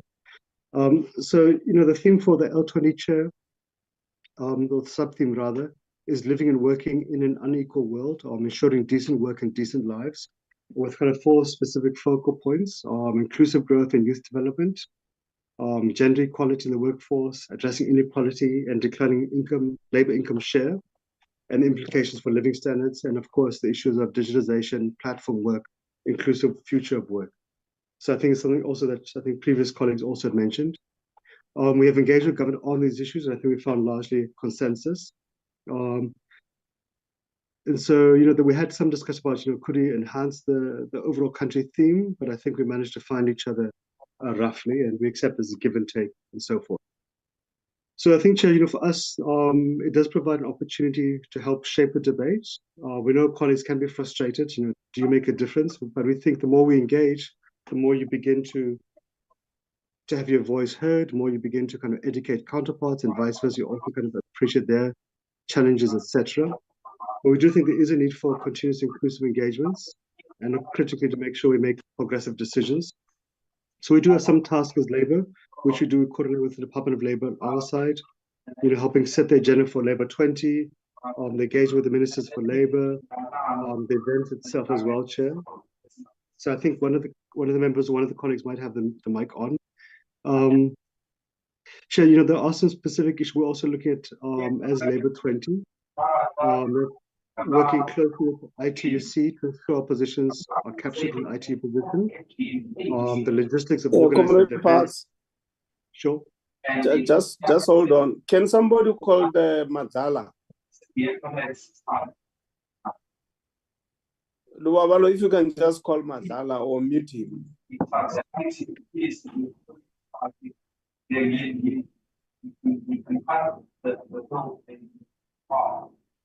Are you able to proceed, Comrade Parks?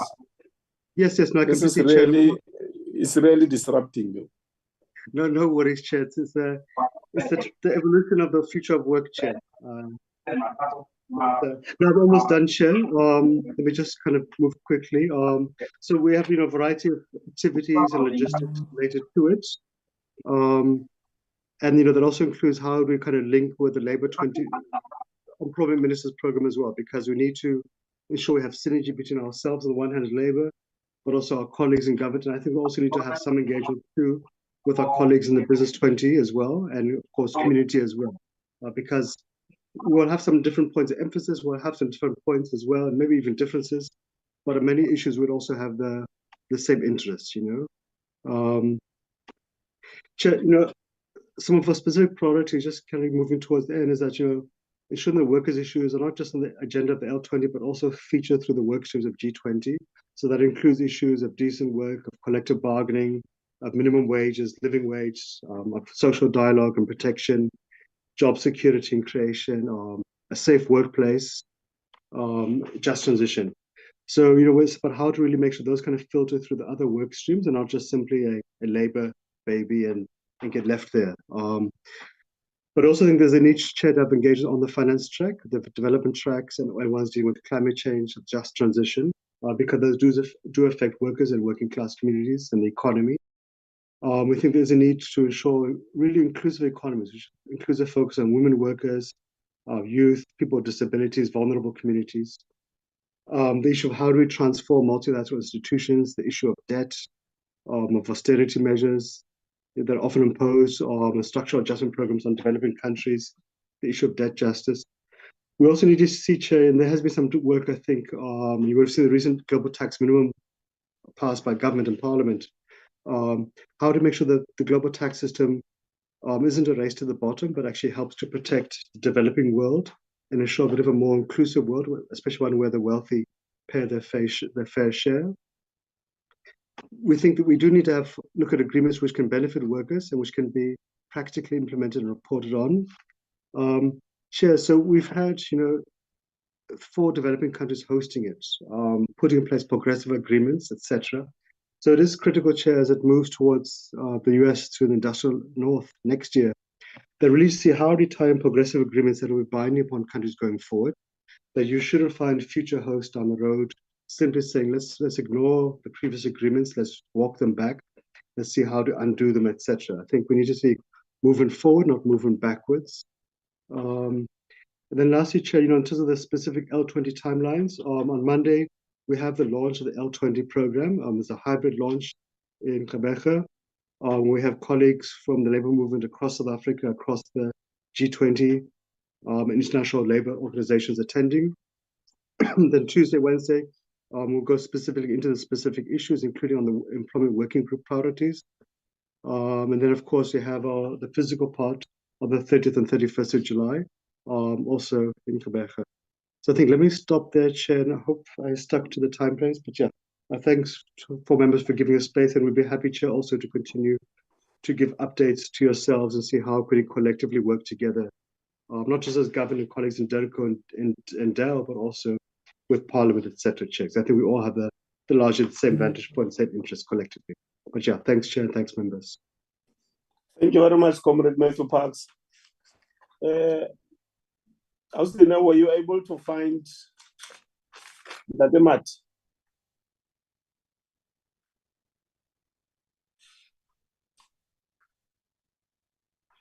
Mat, are you on the platform? Okay. Civil society, are they on the platform? That is good.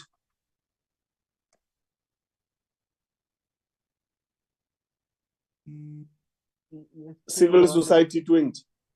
On the platform, yes, you can take over whilst we are waiting for Mat. You're welcome, Dade Chivuta. The platform is now yours. Yeah. Comrade Tulani, should I project on your behalf the site? Yes. Okay, I'll project for Comrade Tulani. No problem.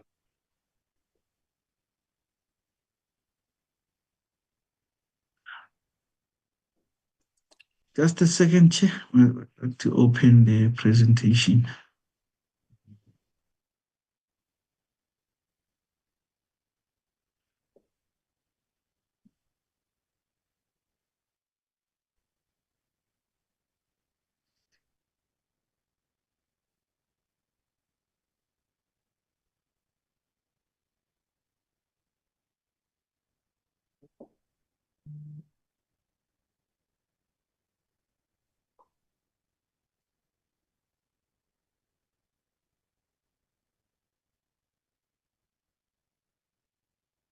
So I want to confirm that are you able to see?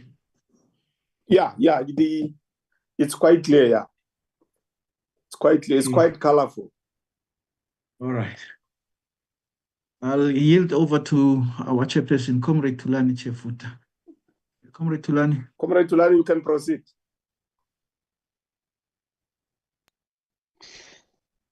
Thank you very much, Chair, and all honorable members. Comrade Tulani, your network is the quality of your network is not good. If you can shift a little bit to other groupings that have been presenting today.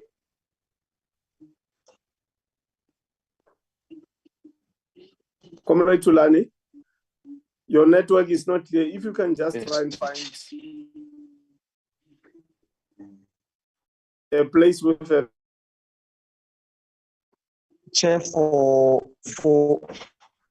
the interest of time, may we just give 1 or 2 minutes that we test another gadget? Yeah, your network, we can't hear you. Chair, my chairperson is asking for just 1 minute to change his gadget. When you are so very that clear. Yeah, when you are very, he's in the clear, you are audible. If you are able to do the presentation on his behalf, you can. Yeah, he's just asking for a minute, Chair. He's in the Bundus in the Eastern Cape. I'm in the urban city of Johannesburg. It's understandable. That's the practical impact of the inequalities of South Africa. Okay. No, just that minute for him to No try problem. again. How's the now? Yes, Chairperson. Is Ntatemate locatable? Yes, Chairperson, we found him. Okay. Yes, Chairperson.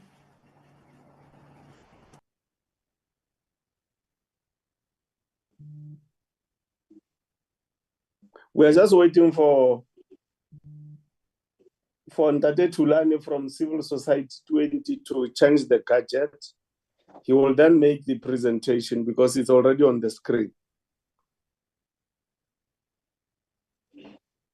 Re ka e folosa modulasetulo re letlelle re Mathe a dire tsa gage re sa etsa Thulane a re joine pele. Oh, okay, no problem. Ntate Mathe from Business 20, are you ready? Yes, sir, we are ready, sir. Yes, Ntate Mathe, you are welcome. The opportunity is now yours to do the presentation. Thank you, Chairperson, and good morning to all honorable members and everybody in attendance. Chairperson, we did send through our presentation. I just want to find out whether we should drive the presentation from our side or whether the Secretariat will put it up first. You can do it from your side, Ntate Mathe. If I could just ask my colleague Anthony to put it up so long so that we can then start. And apology for joining late, Chair. We at 10 o'clock lot, and you were obviously more efficient and No, apology accepted. Don't worry. Not a problem. Thank you, Chair. So I am joined by my colleague Anthony Costa, who will also assist during question time if there are questions that we need to answer. If I could ask Anthony to go to the next slide. So the B20 is really the business voice within the G20. It is a body that represents the business community in the G20 countries and makes recommendations to the presidencies of the G20 on those presentations. And as you know, this is the first time that the presidency of the G20 comes to South Africa, and we are obviously very excited about that. BUSA, being the largest business organization in South Africa, is leading our arrangements for the B20 and everything that has to do with it, and we will take you through all of the preparations and where we are at the moment. The B20 represents the global community, and it makes, as I've said, policy recommendations for the G20, usually hosts events leading up to the Leaders Summit of about 3,000 business leaders to really think through and present recommendations that will then be taken to the B20. The theme for our B20 is aligned to the South African the G20 theme, but obviously it kind of represents the business perspective on that. And the theme is inclusive growth and prosperity through global cooperation. And if I could ask the next slide, please, Anthony. So the previous B20s brought together leaders from various countries and also received sponsorships from various international organizations. And this slide just shows you what has happened in the past in terms of who sponsored the B20 and some of the business leaders who participated in the B20, in the previous B20s. And so at the bottom, you will see also a number of organizations, international organizations that support the work of the B20. Next slide, Anthony. And so our B20 preparations and the structures that we have put in place are reflected on the slide that is before you. We have two co-chairs, Ms. Nonkululeko Nyembezi, who is a chairperson of BLSA Business Leadership South Africa, and Mr. Mxolisi Mgojo, who is president of BUSA. So they will be the two co-chairs of the B20. The Sherpa is Mr. Kes Kuvadia, so the gentleman who held the position I'm currently holding at the moment, who will lead all our work and preparations in relation to the B20, assisted by Anthony Costa, who is present in this meeting, heading up by our secretariat. So we've put together a dedicated secretariat that is leading all our preparations.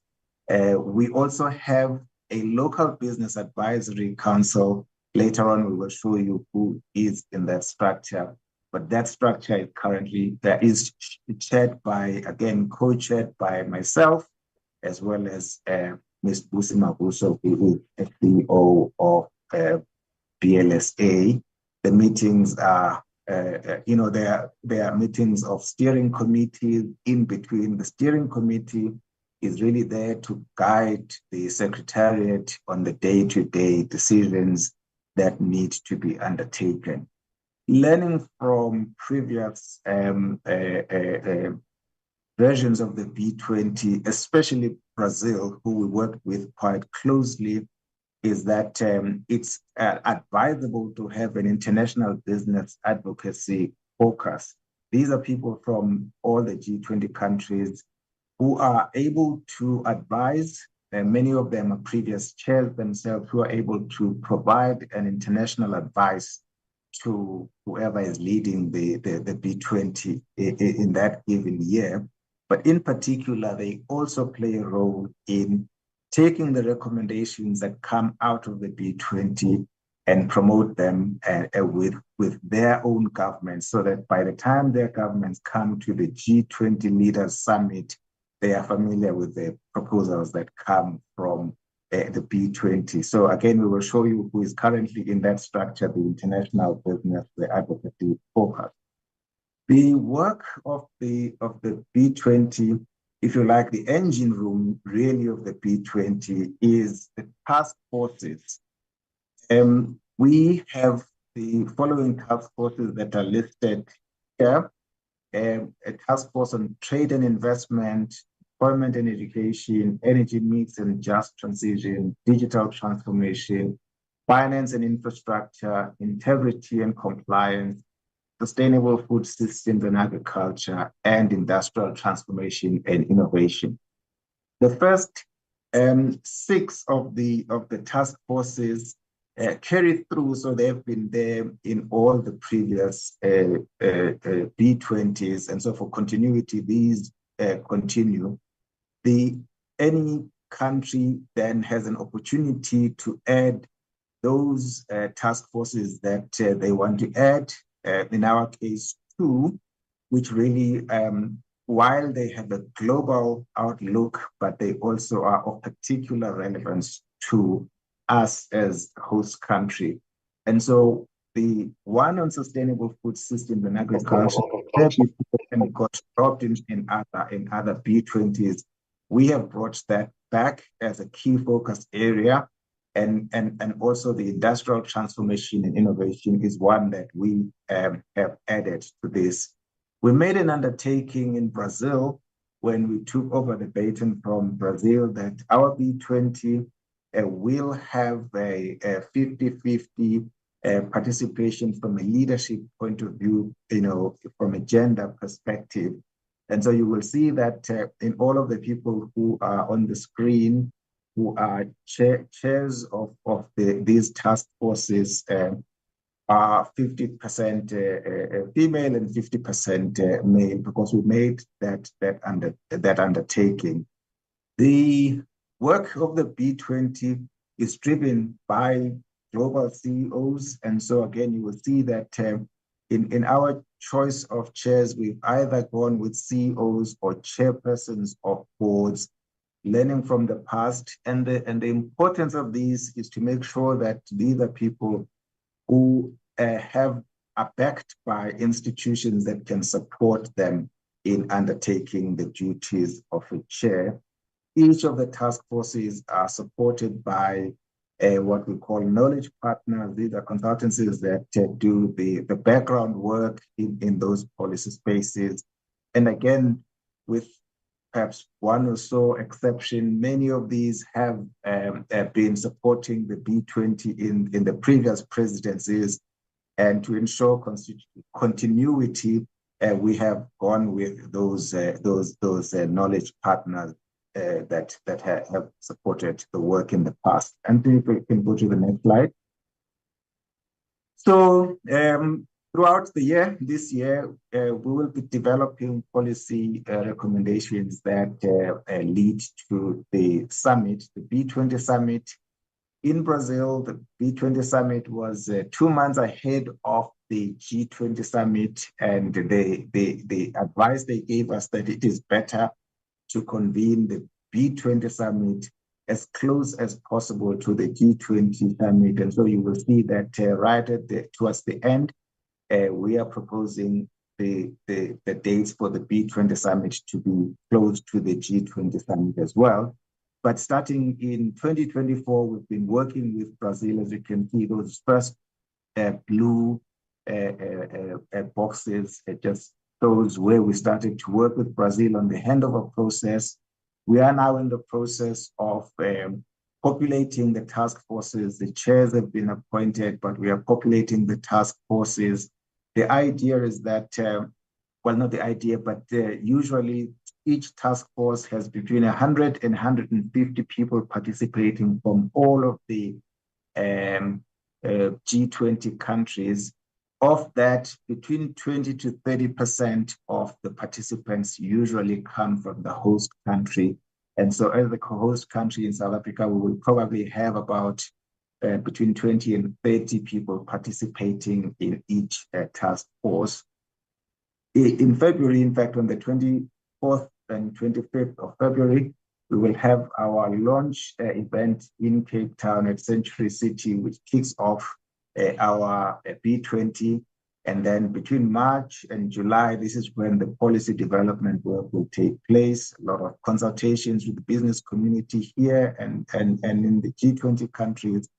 We hope to have this concluded by July, August, so that we can then start to do the advocacy work and make sure that it is submitted to the G20 presidency ahead of the summit. So there will be about 4 or so meetings of the task forces, of the 8 task forces, but we will also create mechanisms for how the South African business community can make inputs into this process, because obviously not everybody is able to get into a task force, and we will have about 8 monthly alignment meetings with the chairs, 7 advisory council meetings, and 6 caucus meetings. That is according to our plan for the year. If I could go to the next slide.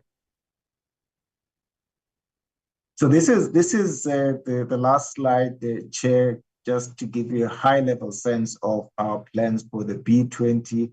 Obviously, a lot of detail and a lot of work still needs to be done, but we are very close to concluding the prep work. We will be launching, as I've said, in a week's time, and then the policy work will commence leading up to handing our recommendations to the presidency by July, August.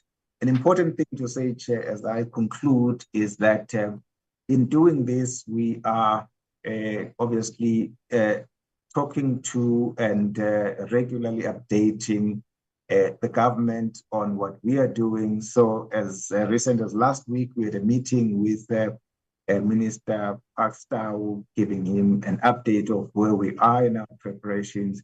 But we also engage other government departments, in particular DERCO, to make sure that there is alignment between what we're doing as a business community and the work that the government streams are doing in these various areas. And with that,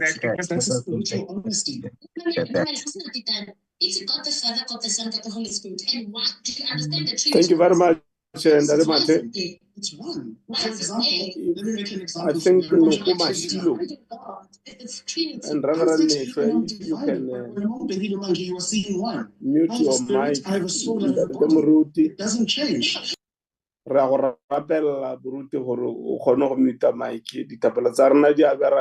Thank you very much, Ntate Moruti. Let's go back to Ntate Chivuta, civil society. I'm sure you're okay now.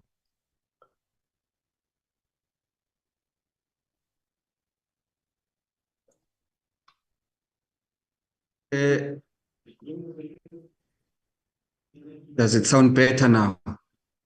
Yes, Comrade Tulan, it sounds much better now. Chair, good morning and thank you very much. Let's convey once more our greetings to yourself, Chair, all honorable members of the committee, esteemed colleagues who have presented on behalf of the other engagement groups in the G20 processes. Chair, my name is Thulani Chefuta. I am the chairperson of the C20 process in South Africa, and I'm joined by Mr. Mabala Mfundisi, who is the designated Sherpa for our process in C20. He will run the presentation from his side, but I will be leading it in terms of the projection. If we can go to the next slide, Maps. So we truly take this opportunity to welcome and appreciate the engagement and the proactive engagement that the portfolio committee has led, Chair, in inviting us to make this presentation. It is a foregone conclusion known by all that the C20 is a platform of engagement for civil society on G20 related processes. And in the South African context, the C20 is led by a network of national apex organizations that represent a broad range of civil society sector organizations and areas of activism, which would include youth, women, persons with disability in the space of civics, the cooperatives and the informal sector of the economy, organizations of traditional leaders, faith-based organizations, coalitions and campaigns.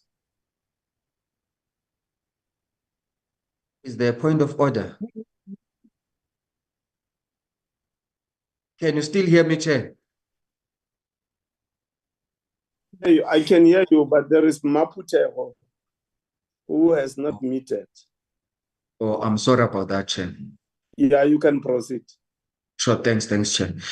And so we basically represent a broad range of civil society sectors that are organized any other day in the Republic. And in all our engagements in leading this work of C20, we are guided by the principles that have been adopted by civil society formations in terms of pitching this process to have a global character, to be transparent in all its dealings, the independence of civil society from any influence, collaborations, inclusiveness, human rights, gender and women empowerment, continuity and predictability. Those are agreed principles that the whole of civil society in all other preceding C20 processes have embraced. And as South Africa, we have agreed that we will continue to embrace those principles and be guided by them in pursuit of our work. And in organizing this work, we did not only depend on the member organizations that affiliate to our apex organizations, but we have taken a proactive approach of opening up space, issuing a call for organizations that are interested in participating in the C20 processes from the ranks of civil society to register. And from December 2024 to date, we have registered more than 600 organizations that have declared their interest in participating in these C20 processes. In the next slide, we show the leadership of C20, which is led by myself as Pulani Chefuta, coming from the Nedle community constituency as the overall convener there. We have two co-chairs. The first co-chair is Gogo Sheila Mbele Ekama, and we have opened up space for a second co-chair to come from the disability sector. I'm going to say something about this just now. We also have a Sherpa, Mr. Mabalane Mfundisi, that who has joined us in this meeting as well. And he is working with two sous Sherpas as well. One being Mr. Skumbuzo Mbanza from Sanko, and a second one to be drawn from the LGBTQI sector. And we have already appointed our national secretariat. Now, with regards to the second co-chair and the second sous Sherpa, we have called the entire disability sector and made a call that they must make the necessary nominations for people who should serve in those capacities so that we do not decide for those sectors.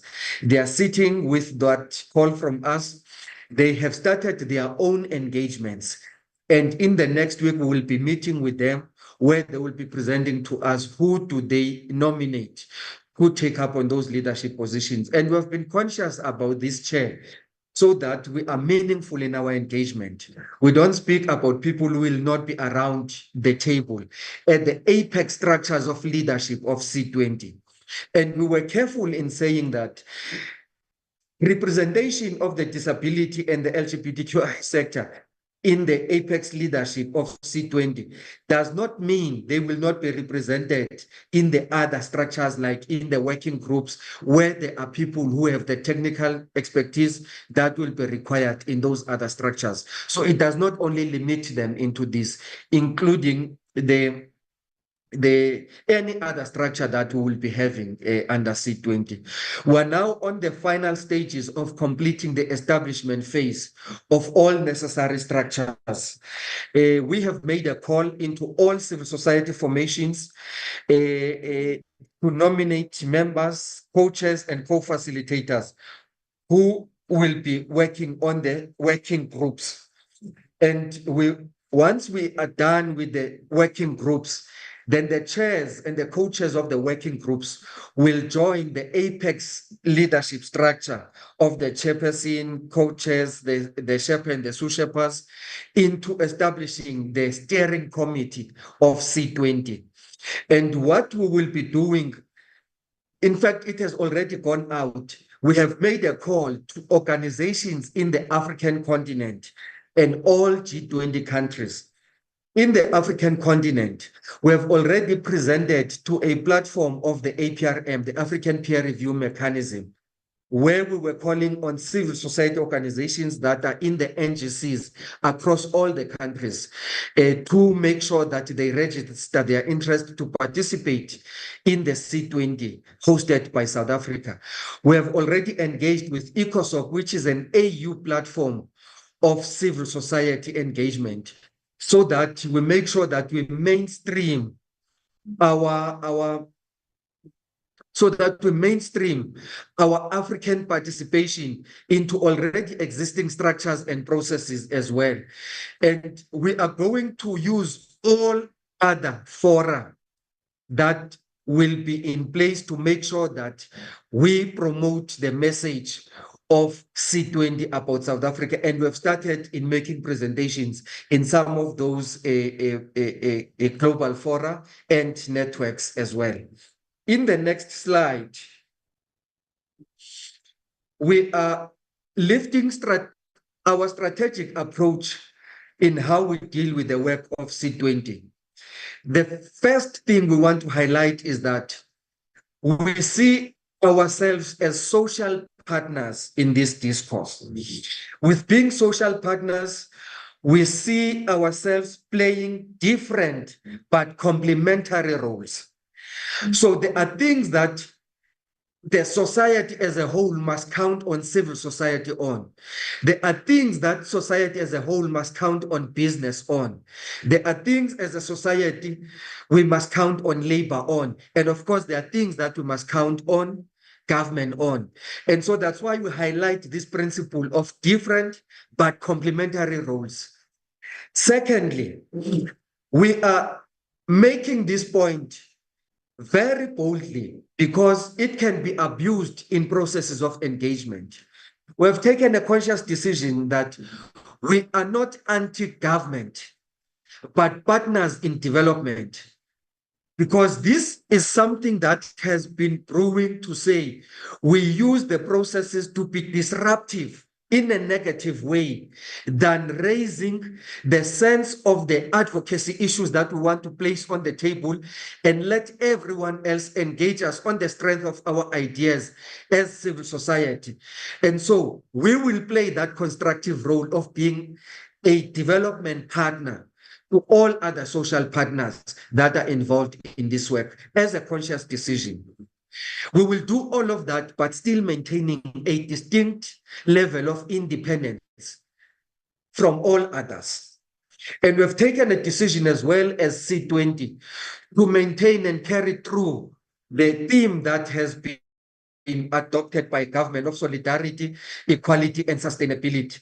The only difference from our side is that we are going to give this theme our own context and meaning as to what does solidarity mean in the case of civil society. And by example, we will then begin to lift and profile issues of people's to people's engagement, which relate to civil society. And so we will take the theme as is, but we will be making a significant contribution on what it means for civil society and what should other sectors or social partners entail in their meaning of this theme. The C20 have already convened a successful strategic planning session that has already produced a concept note, that has already produced a strategic plan and an operational plan. And all the work that we do has already been introduced to high levels of government in the form of the presidency and DERCO. We have already started engagements with other government working groups. We have made presentations to the health working group. We have already been invited for an engagement on the anti-corruption working group as well. And we must highlight here that we have made requests for meetings with DERCO, and DERCO has not come through to confirm those engagements as well. And they may actually begin to believe that we're harassing them now, because this is something that we're pushing every day, making sure that we request this engagement with them. In the next slide, we are highlighting the working groups that we are proposing. The working groups that we are proposing will first and foremost start by promoting issues that are of strategic relevance to our medium-term development plan as a society. And we want to argue that the medium-term development plan is not a plan of government, it is a plan of society, because at various levels we have made input into that development plan. So we are going to make sure that issues that relate to attracting investments, growth, and employment are central to the work that we do. The issues that relate to tackling poverty and the high cost of living are central to the work that we must do, including the capacity of the state, building a capable, ethical, and developmental state. When we talk about building a capable, ethical, and developmental state, one of the things that we must understand conceptually is that that does not relate to government. Embedded in building a capable, ethical, and developmental state is the whole notion of active citizenry. And therefore, we see ourselves playing a role on that. So that is one stream of strategic trust that we are going to make sure that informs the work that we do in the working groups. But secondly, we are going to make sure that we buttress our work on Agenda 2063, which is a development plan of the AU. And thirdly, we're going to make sure that we also align our work to the SDGs as a plan that has been agreed upon by the AU. On top of that, we then suggest that we are going to align our working groups to the working groups of government, but there are working groups that we're going to coin differently for the purposes of highlighting and profiling those issues that are of great essence to civil society. And we're not going to go through and reading all of them. And they are here, and we're going to share the presentation. And one thing which is clear about the work that we're going to do in the working groups is that their outcomes will be packaged into our C20 policy pack and the final declaration that we're then going to use in engaging other working groups, including the main summit of government as the input from civil society. In the next slide, we highlight the next course of action that will be seized with as civil society, starting with the pre-inception consultative meeting with all civil society formations, which we are going to do now in Feb. Secondly, we're going to have our main inception meeting, which will also be pitched as a launch, which will be taking place in March. We will make sure that we build alliances and networks and collaborate with various stakeholders, with the NGOs, with think tanks that are participating in any other platforms, community groups, and civil society organizations in other countries. We are conscious about sharing notes and building bridges with other engagement groups like the Y20, W20, Disability 20, B20, and L20, etc. And with some of the working groups, engagements have reached a point where we have actually opened space that in the ultimate summit of C20, we can give space to Y20 to come and present their own declaration. The same with other working groups, so that they influence that which becomes of the final policy pack and the declaration of C20. And we are going to use this next phase of our program to escalate engagements with government structures, as we highlighted that we seem not to be succeeding with the agency we need in meeting with DERCO, so that we align this work and plans as we are presenting here. And the next course of action will also be focusing on resource mobilization to make sure that this work that we are doing is fully funded and supported. And the importance of the portfolio committee on this may be that we are all meeting here. There are things that we may be doing which, when considered as a whole, can actually bring about shared capacities, shared resources, and even economies of scale, where we are going to use facilities and resources that can be shared amongst us. I think that it is something that as the different engagement groups, we must basically consider. And all of these activities that we're detailing are entailed in the work plan. We can go to the next slide, maps. Are entailed in the work plan that we have attached as an annexure to our presentation. We can go to the next slide. And we also pick up issues that we think are of strategic importance to be on the dashboard of the portfolio committee. The first of those is that we believe that the portfolio committee should watch the consistent process of meaningful engagement between government and other social partners and engagement groups. We're highlighting this because we have observed that in some of the working groups of government, there are civil society organizations that cannot be accounted for by any one of us in the civil society space, just being called and invited by officials in those departments. And when we follow up and ask, how were these civil society organizations engaged? They say they participated in our program so many years ago, and we thought that they may have interest. And so we want to plead that the portfolio committee must watch that these engagements are meaningful.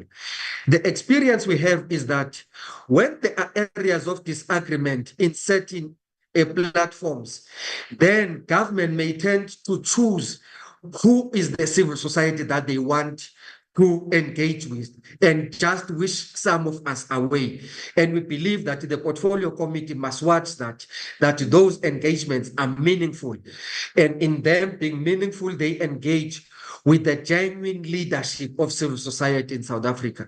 Not leadership that will only wake up because there is a G20 in South Africa and put together a group of people and say we are equal to the task, when in actual fact, other day, there is existing leadership of civil society in South Africa. There are existing structures of civil society in South Africa.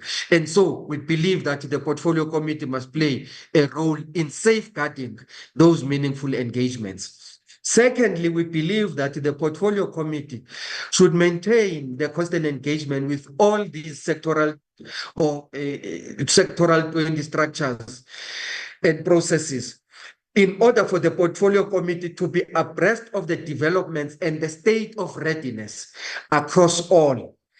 And we appreciate the fact that the portfolio committee stayed in good state to do oversight over government and its processes, but it also has processes of public participation where all of us may be coming in. And therefore, we subject ourselves to the leadership of the portfolio committee in making sure that the failure of C20 is the failure of the country.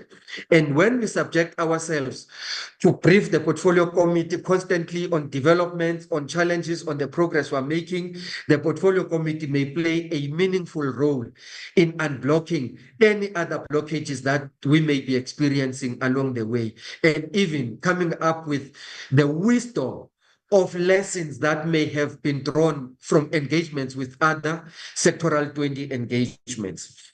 We further believe that the portfolio committee should maintain post-summit engagements with C20 beyond the main summit at the end of the year, in order to take interest and oversee the implementation of the legacy projects that will be emanating from this.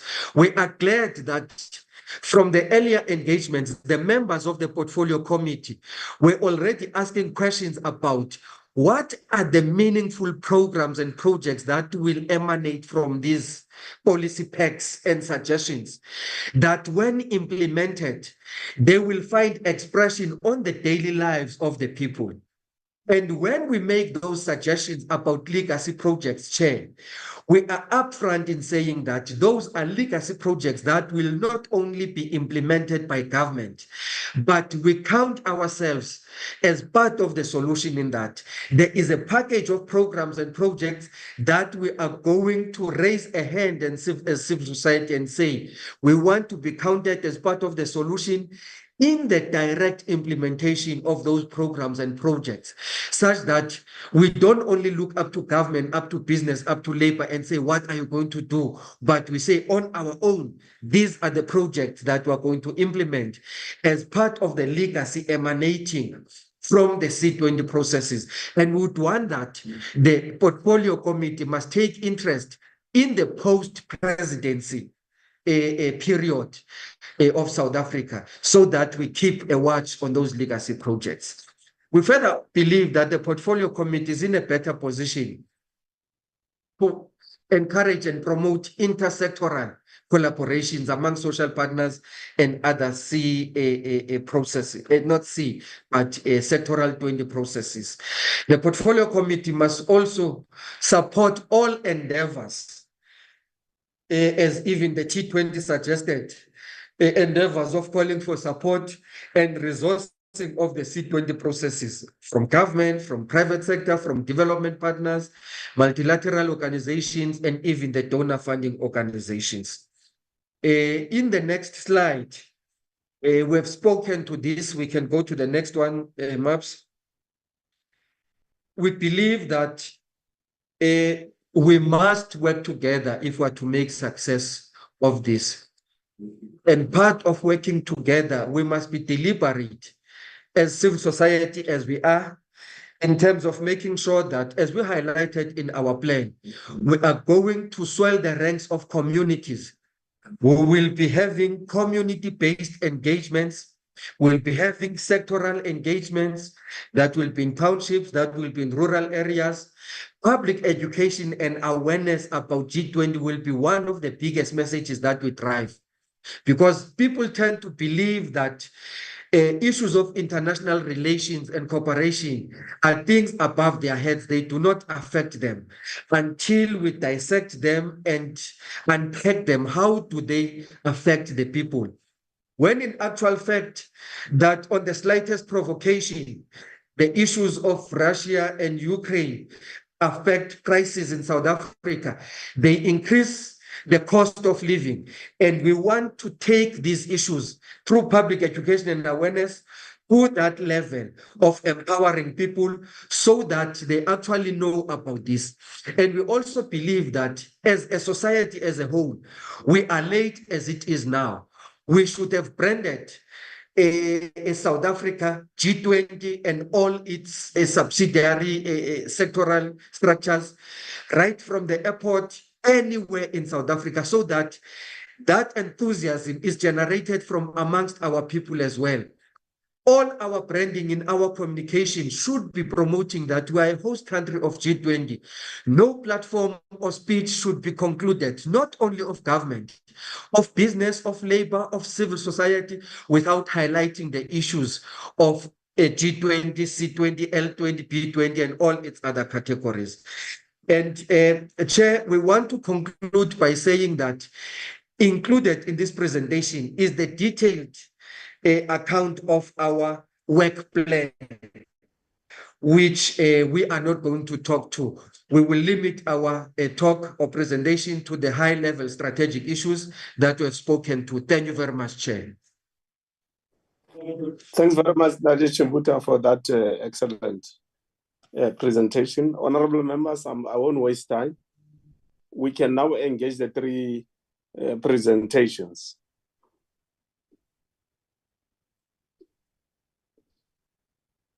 We will then give them an opportunity to respond. We'll start with Honorable Smith, followed by Honorable Mhlongo. Thank you, Chair. I would like to pose a question to the department, if I may. I note the presentation on Labour 20 by Matthew Parks, who's from COSATU. And I also noted that, I mean, we need to just, I think, contextualize COSATU in the context here of the Labour 20. COSATU being a very, very ANC-linked organization, part of the Tripartite Alliance. And I did see Matthew Parks presenting with an ANC flag behind him. This is all fine and well, but I'd like to ask the department if there has been any other engagement with labor organizations in South Africa outside of just COSATU. Have we approached the Center for Development and Enterprise, for example, the Brenthurst Foundation? Has there been any other engagement on labor matters outside of just COSATU for Labour 20? That's my only question. Thank you, Chair. Thank you very much, Honorable Smith. Member Mhlongo. Yeah, Chair. Chair, really, my first would be on labor issue as well. How does COSATU get to be the only trade union as part of Labour 20? It's really puzzling. There are many trade unions in South Africa and many like SAFTU and them. But then at the center of L20, we see it's only COSATU. Now, in this engagement in terms of G20, do they then only consider unions under COSATU trade union, or do they go out and consult all registered and recognized labor unions in South Africa? Because if, in honesty, it's only COSATU that is driving Labour 20 at the exclusion of other labor unions, when we know for a fact in South Africa there are many other trade unions that have, including independent labor unions, that ought to be consulted because they've got their membership is very high, and the general public, whereby we know a lot of workers of this country, they are not affiliated to any labor union. So in these events that they'll be hosting as L20 or COSATU, do they then extend invitation to other labor unions, or the invitation is only amongst themselves as COSATU? On the issue of B20, now B20, how do you get small business enterprises and emerging small businesses to be included in part of G20? I've seen from your co-chairs, previous keynote speakers and funders that it's mainly big businesses. How then do we get small and emerging businesses owned by young people, owned by women and disabled people to participate in G20, to find expression and be at the center of participation? Not only big businesses. We know in South Africa there's SMMEs, there's small emerging businesses, and how do we then use this opportunity to revitalize township economy in the bigger scale of things?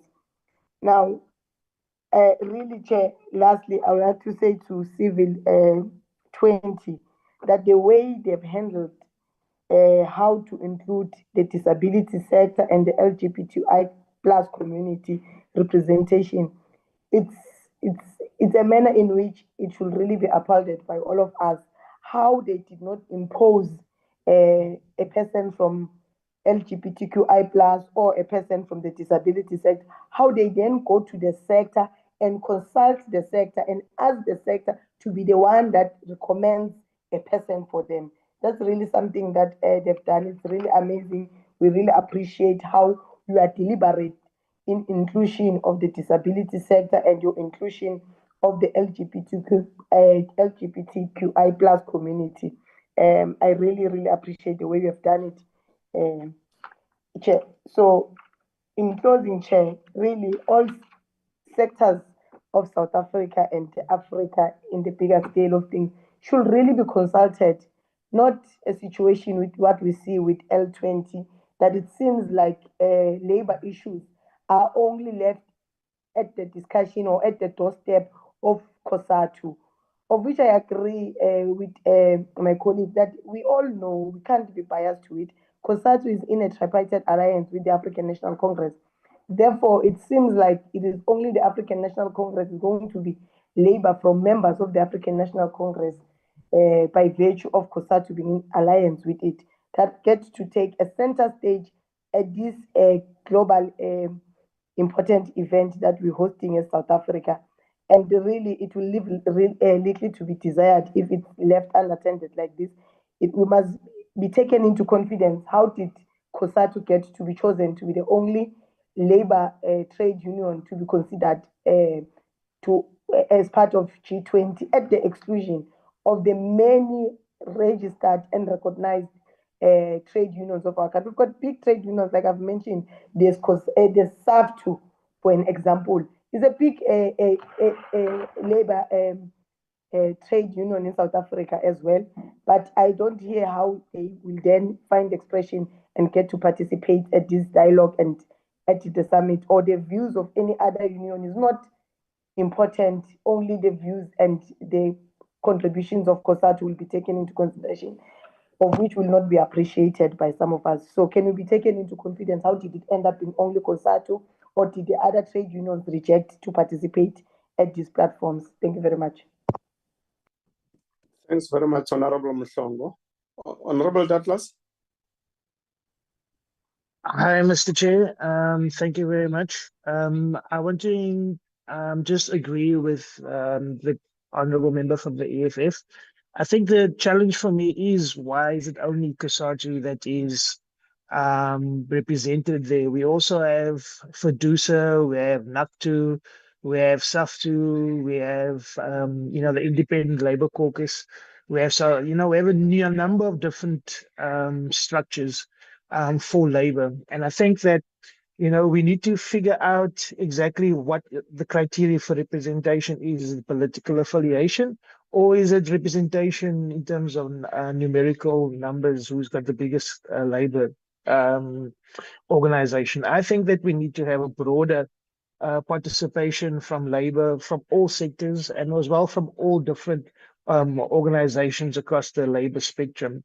Again, I think, are any of these things we raised going to be enforceable? Is it going to be something that we can do? Is there going to be, like most of South Africa's unemployed and underpaid workforce are Black or colored or Indian, and with many trapped in the informal economy where there's very little accountability from employers? What steps can we take to ensure that labor discussions in this G20 do not only focus on corporate workers, but also address the rights, protections, and economic inclusion of informal workers, street traders, and gig economy workers? Because these are sectors that get left out of G20 type discussions, and it's something that we have a very unique and large informal economy that we have to cater for. And we need to make sure that our presidency speaks to informal traders, speaks to the majority of where our people is, and not just to the large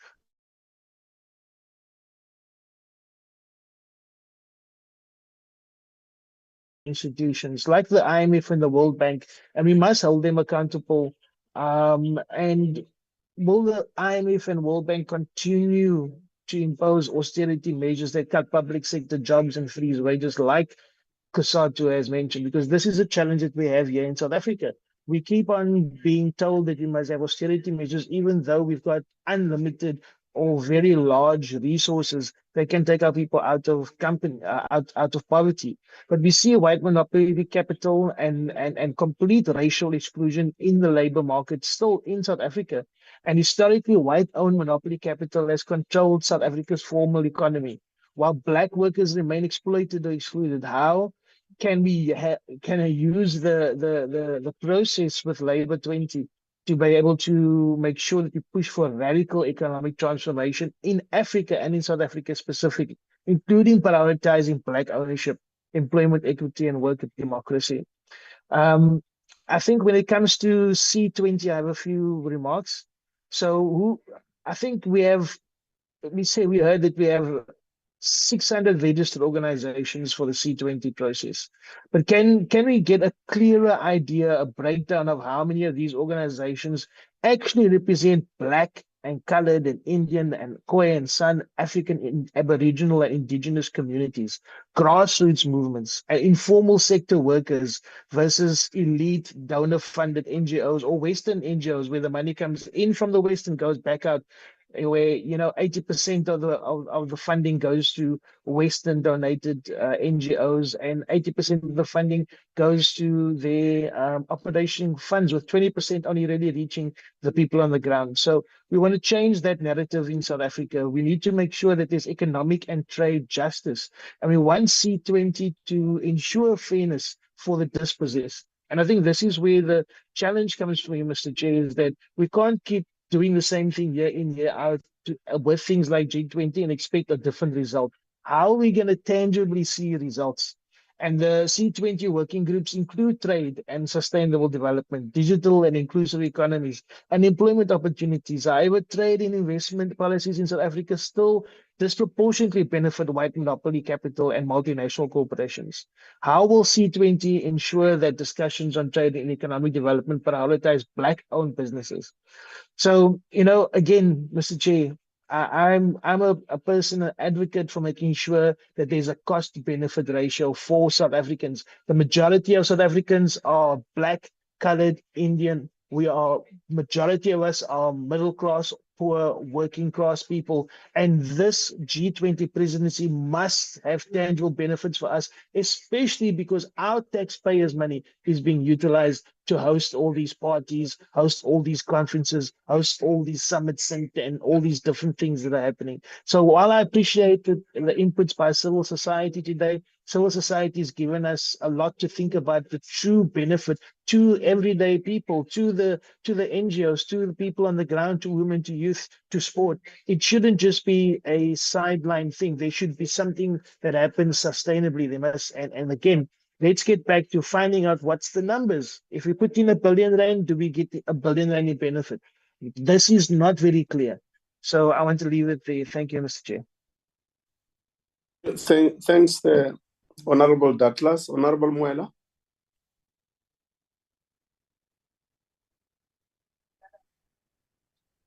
Thank you, Chair, and greetings once again to all participants in the platform. Yeah, let me start by acknowledging all the presentation from the labor movement, from the civil society movements, and also from the business point of view. I've got a few questions to all sectors which have made presentations here, which are very straightforward. I think with regard to business, I want to understand, because I've seen here that is most of the businesses which are involved here are the big business that are known in the country. So I want to know how are these big business going to empower small emerging businesses in South Africa, most particularly those who have been previously marginalized are the Black-owned businesses who are still emerging. How are they going to make sure that they also form part of the benefits that comes from the from this G20 engagements in South Africa as well as presidency?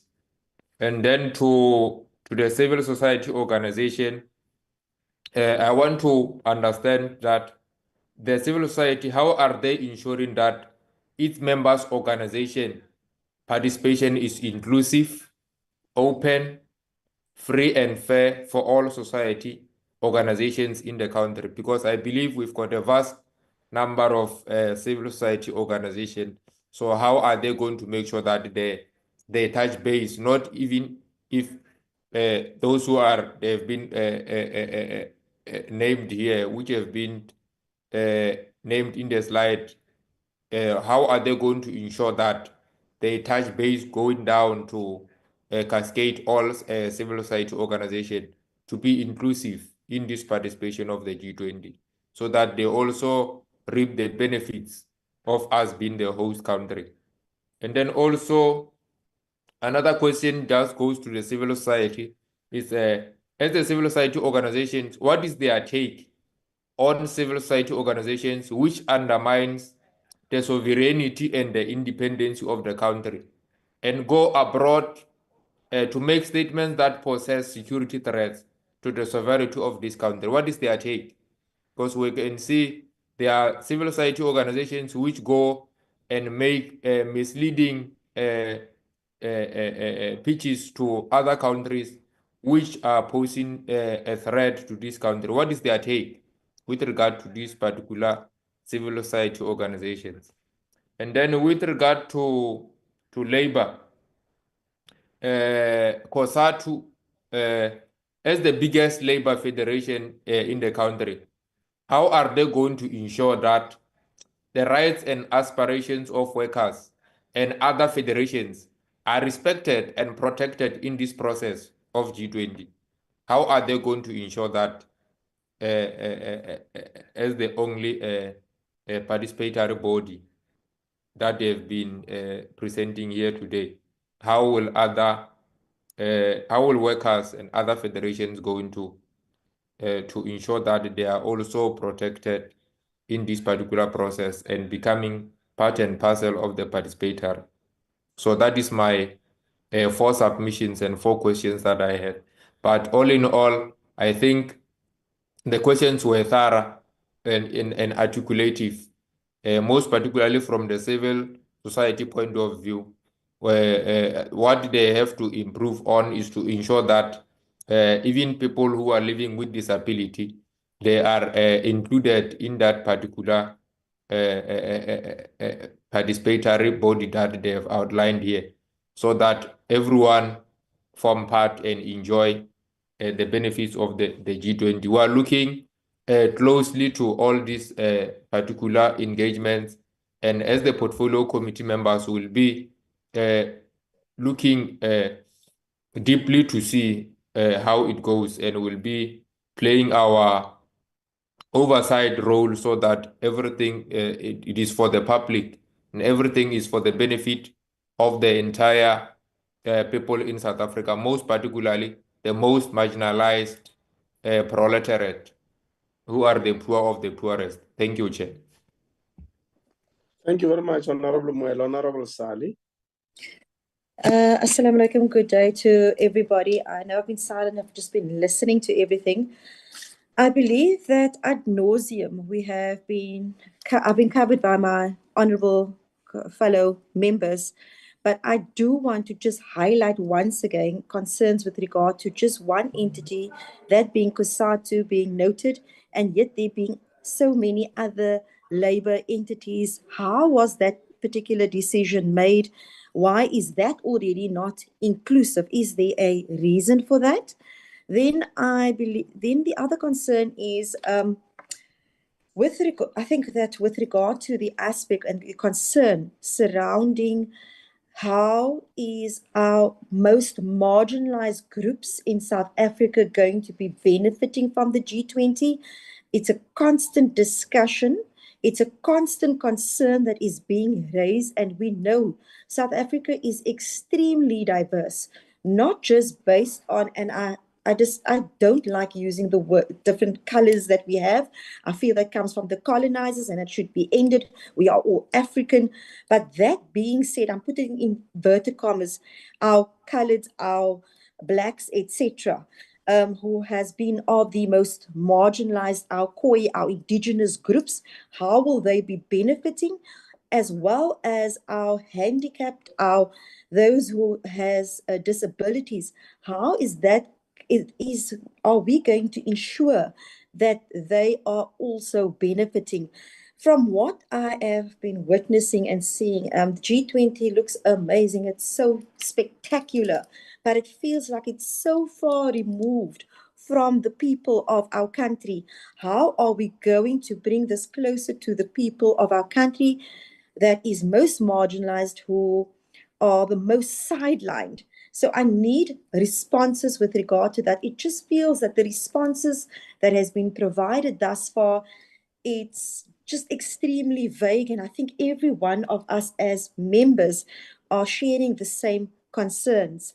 Then with regard to the civil, I'm very encouraged to hear the information surrounding the importance of public participation and education surrounding international issues and the impact of international with regard to our people in our country. And here, once again, our most marginalized people does not know what the impact is of G20, C20, and everything else upon them.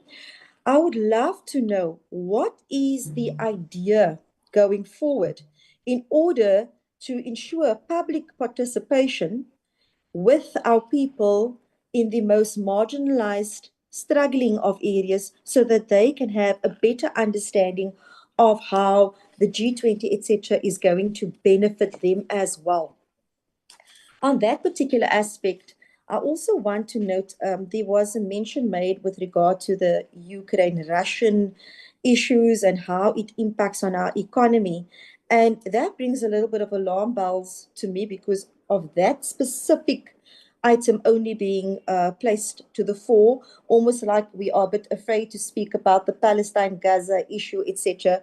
And we do know that we have entities within the G20 who does not support South Africa's position with regarding to take the unlawful rogue state of Israel to court.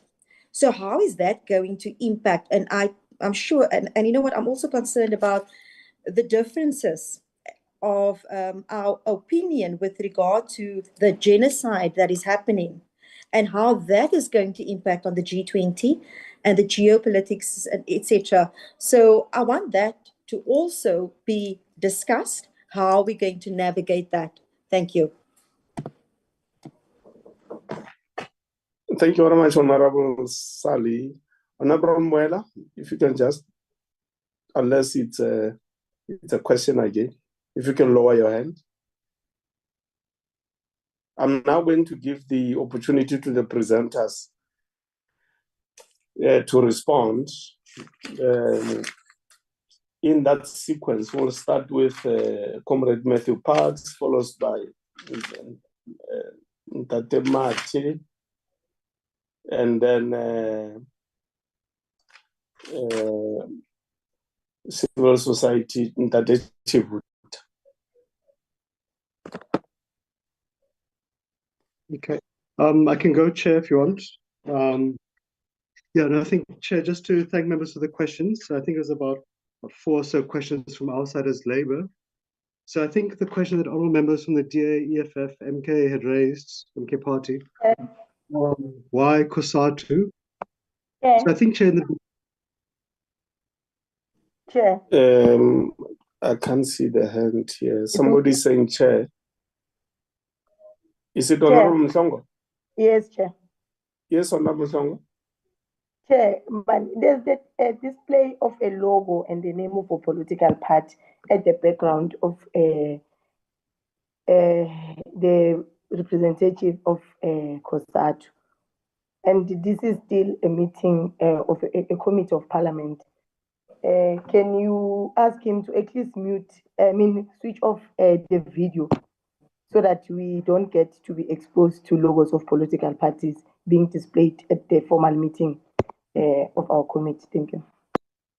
Thank you, Honorable Msangwa. Honorable, not Honorable Parks, Comrade Parks. In line with the rules of Parliament, members are not supposed to, Parliament members and buildings are not supposed to show political party symbols, but you are not a member of Parliament, so you didn't know that there is such a rule. So for that we'll forgive you, but maybe you can just switch off your camera. I can move, Chair. It's not a problem. In fact, this issue was actually raised, Chair. It's a bit of a small issue. Previously, and it was discussed in previous committees, we found actually those rules don't apply to members of the public. But it's not a major issue, Chair. If EFF is allergic to Madiba's quote, as far as we know, he's the first head of state of the country, but it's fine. Chair, so look, I think perhaps members didn't listen or didn't hear our presentation. So we're quite specific, and the presentation is available from the committee coordinators. What I actually said, this is COSATU on behalf of organized labor. So Parliament in 1995 passed an act called the NEDLAC Act, which constituted NEDLAC, where organized business, organized labor, organized community with government sit down. And it constitutes and it defines which parts of labor will be there and how are they composed, etc. So it's at a federation level. So whenever government or parliament want to engage with labor on broad issues, they would go to NEDLAC, they would ask, and organized labor is then coordinated by COSATU as the majority federation. It's based upon a federation because we've got 4 federations in the country. We've got about 200 unions. If we were to convene all 200 unions, we would have to book a stadium. It's not logistically possible, hence there's a move to federations. But I think, Chair, in a short summary, is that all 4 South African federations are there. That's what it said in the presentation. It's COSATU as a majority federation, which is more than 50% of the organized labor in the country. It includes FEDUSA, it includes SAFTU, it includes NACTU. So that's quite clear in the presentation. And the L20 includes all 4 federations. So they'll be there throughout. And we always do this, Chair. We don't need members to remind us. We always do this on all the activities, whether it's on a GOA forum, whether it's engaging with government about any issue, there's always the 4 federations together. And we have the same stance because we look at the issues of workers' rights, how does it benefit workers, etc., etc. So, as committee members didn't hear that, but I think to rest assured to them that it's all 4 federations. So it's not a COSATU thing, it's not a NACTU thing, it's not a FEDUSA thing, it's not a SAFTU thing. Just like when Parliament would convene, it's not an ANC or an EFF or MK thing, it's a Parliament thing. Just like when government goes to the G20, it's all the political parties who are represented in the cabinet, etc. But I think, Chair, so we engage with the G20 colleagues as organized labor. We engage with ITUC, where all federations have membership as well. And we engage through the ILO as well. All federations constitute and sit there. So ANC Alliance is neither here nor there, Chair. Chair, in terms of the informal sectors, so that is a difficult part of the economy because people join trade unions when they work. They join federations as the trade unions, etc. But our colleagues, and one doesn't want to speak about a community, but community, the C20 does have informal traders associations and formal sectors association as community, and they participate at NEDLAC through community, and they participate in these events. I think as Mr. Tafuta had quite clearly stated as well. So the formal sector will be covered through them as well. In terms of, the Honorable Douglas's question about, how does this benefit Black, Colored, Indian, etc. So membership of organized labor reflects South Africa's demographics. Black, Colored, Indian, white, women, youth, people with disabilities, etc.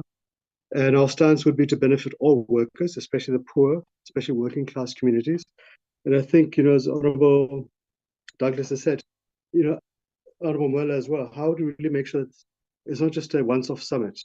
How to make sure that the commitments there translate into practical actions, whether it's on debt relief for developing countries, whether it's on fair labor practices, measures to mitigate climate change, measures to support sustainable development, etc., measures to put a more inclusive economy, and so forth. And those will all benefit workers and working class communities. So I think our vantage point, Chair, as organized labor, is the same as that of government as well. But I think the difficult thing Mwela had raised correctly is that, we've got to really make sure we hold governments accountable. So hence, there's really a critical need for government led by the president and DERCO and so forth, that we have very clear, practical, not just feel-good commitments, clear timeframes, clear interventions, etc.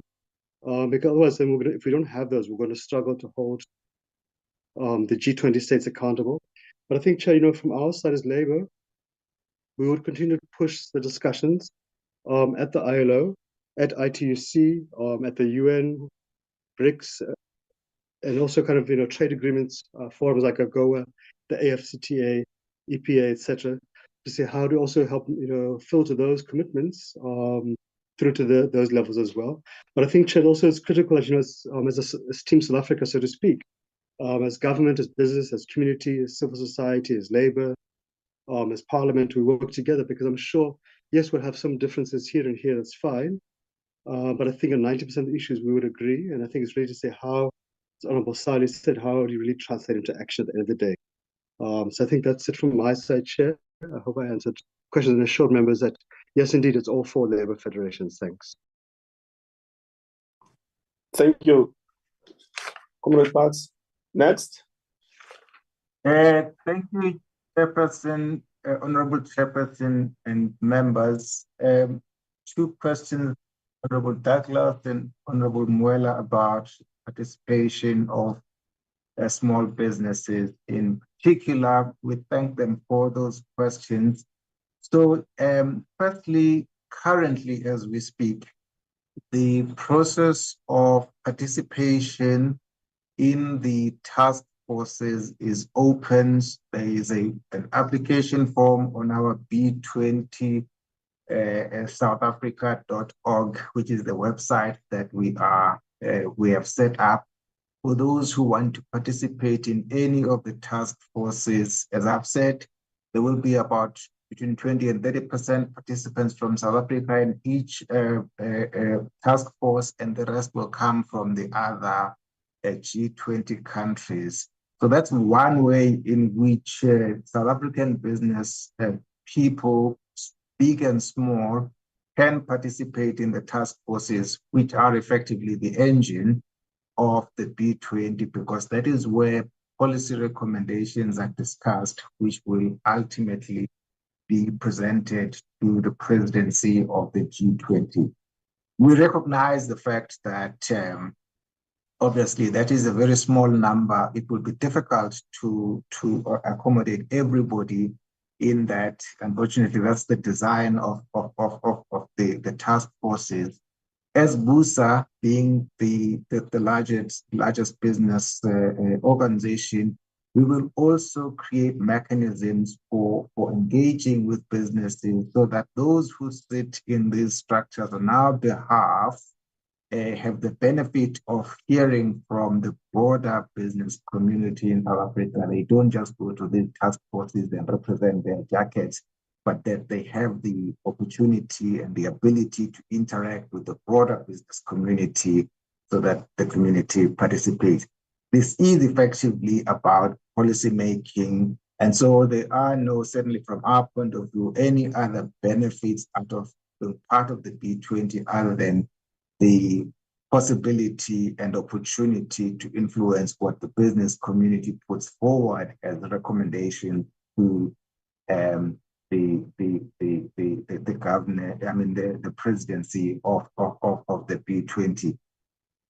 Just as an illustration, this is not about BUSA, and so this goes beyond members of BUSA, but as an illustration, within our membership, we have organizations that represent small businesses, and we make sure that information is filtered through those structures by those members. We are already in contact with various such organizations that represent small businesses. So we are mindful of making this an inclusive B20, which is why part of our theme is about inclusivity. In addition, Chair, something I should have mentioned during my earlier presentation is that we also want this to be about the rest of the African continent. And so we will be looking at drawing in representatives or people from the continent to play a part in various of these structures of the B20 so that this B20 and ultimately the G20 is about the continent. So we are committed to an inclusive process. Thank you, Chair, and thank you, Honorable Member. Thank you very much for those responses, Nkatemathi. We will now go to civil society. Sorry, Chair. Thank you very much. So, okay, sorry. It looks like somebody wants to say something. Sorry, it's Honorable Smith, Chair. Yes, Honorable Smith. Thank you, Chair. Chair, my question was not directed to Mr. Parks. It was actually directed to the department. I don't know if there's anyone from the department who can answer my question. I'll just repeat it. Were any other organizations invited to be part of the Labour 20 outside of just COSATU? Thank you. Oh, no, there's no DERCO here. So I think the administration will send that question to the department. If what Mr. Parks have said doesn't suffice, so we can forward that to DERCO. There's no problem, Honorable Smith. Ndate Chivuta.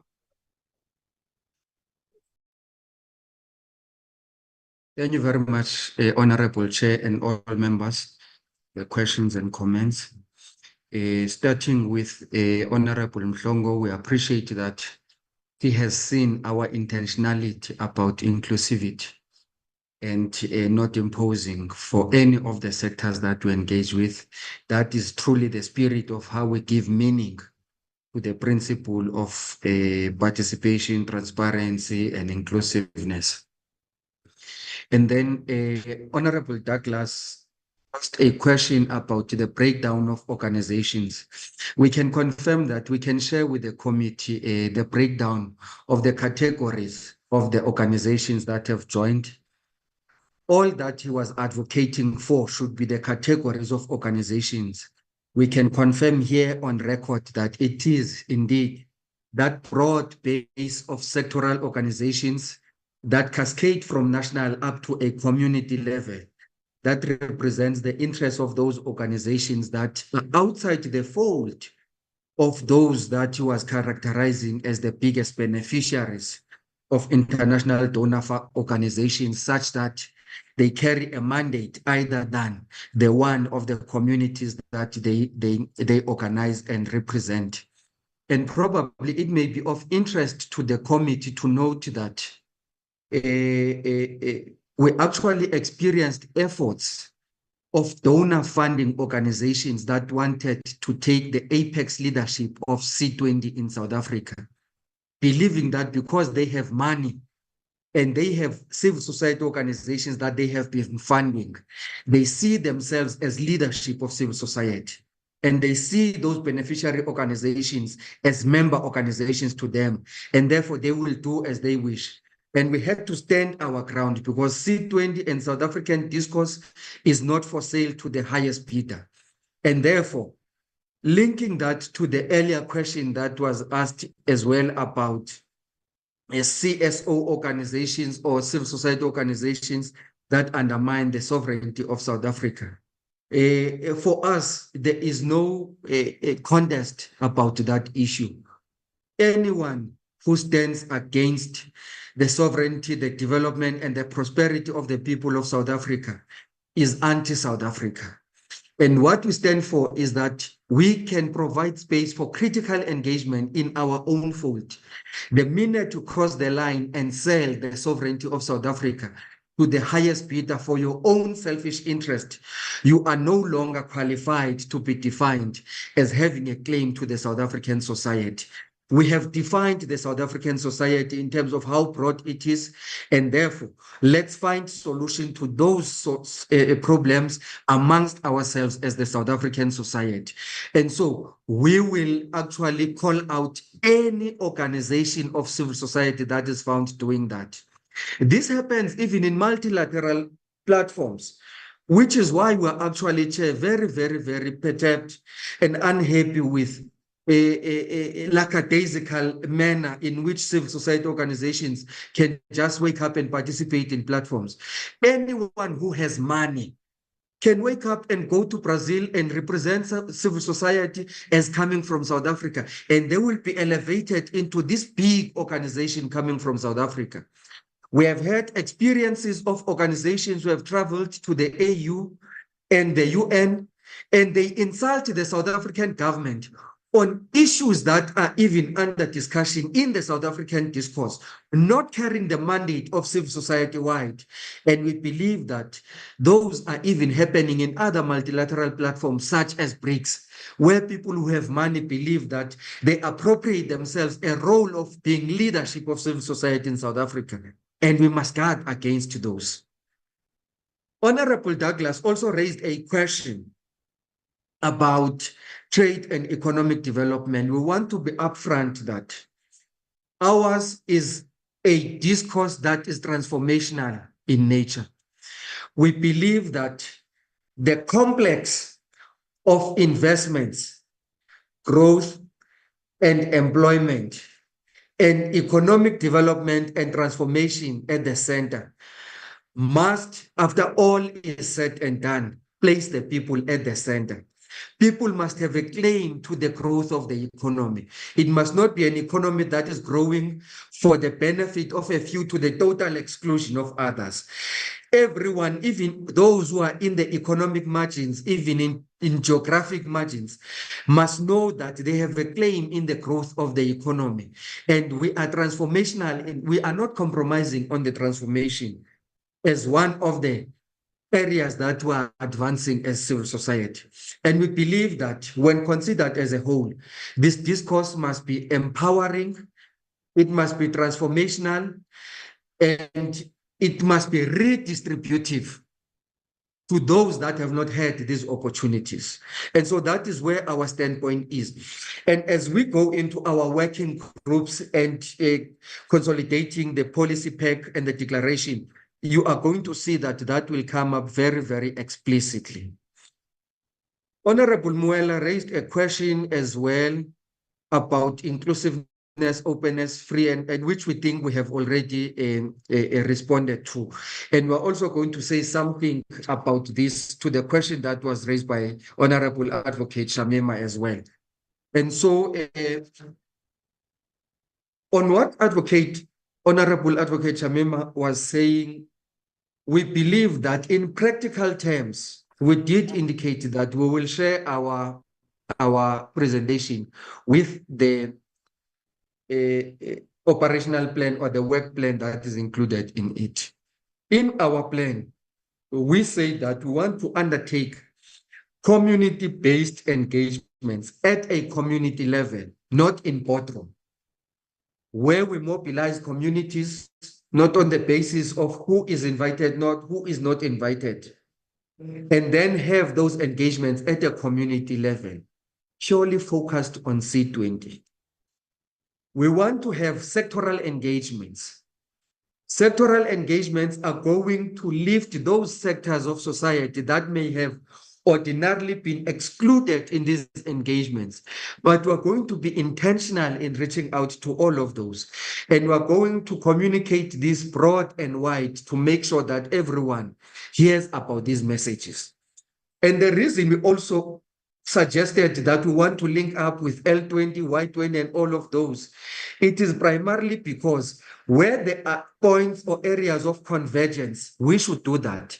Where there are organizations from the ranks of civil society that are participating in all these other structures, they can still be channeled into the C20 structures and processes, and they will be provided with space for engagement in that.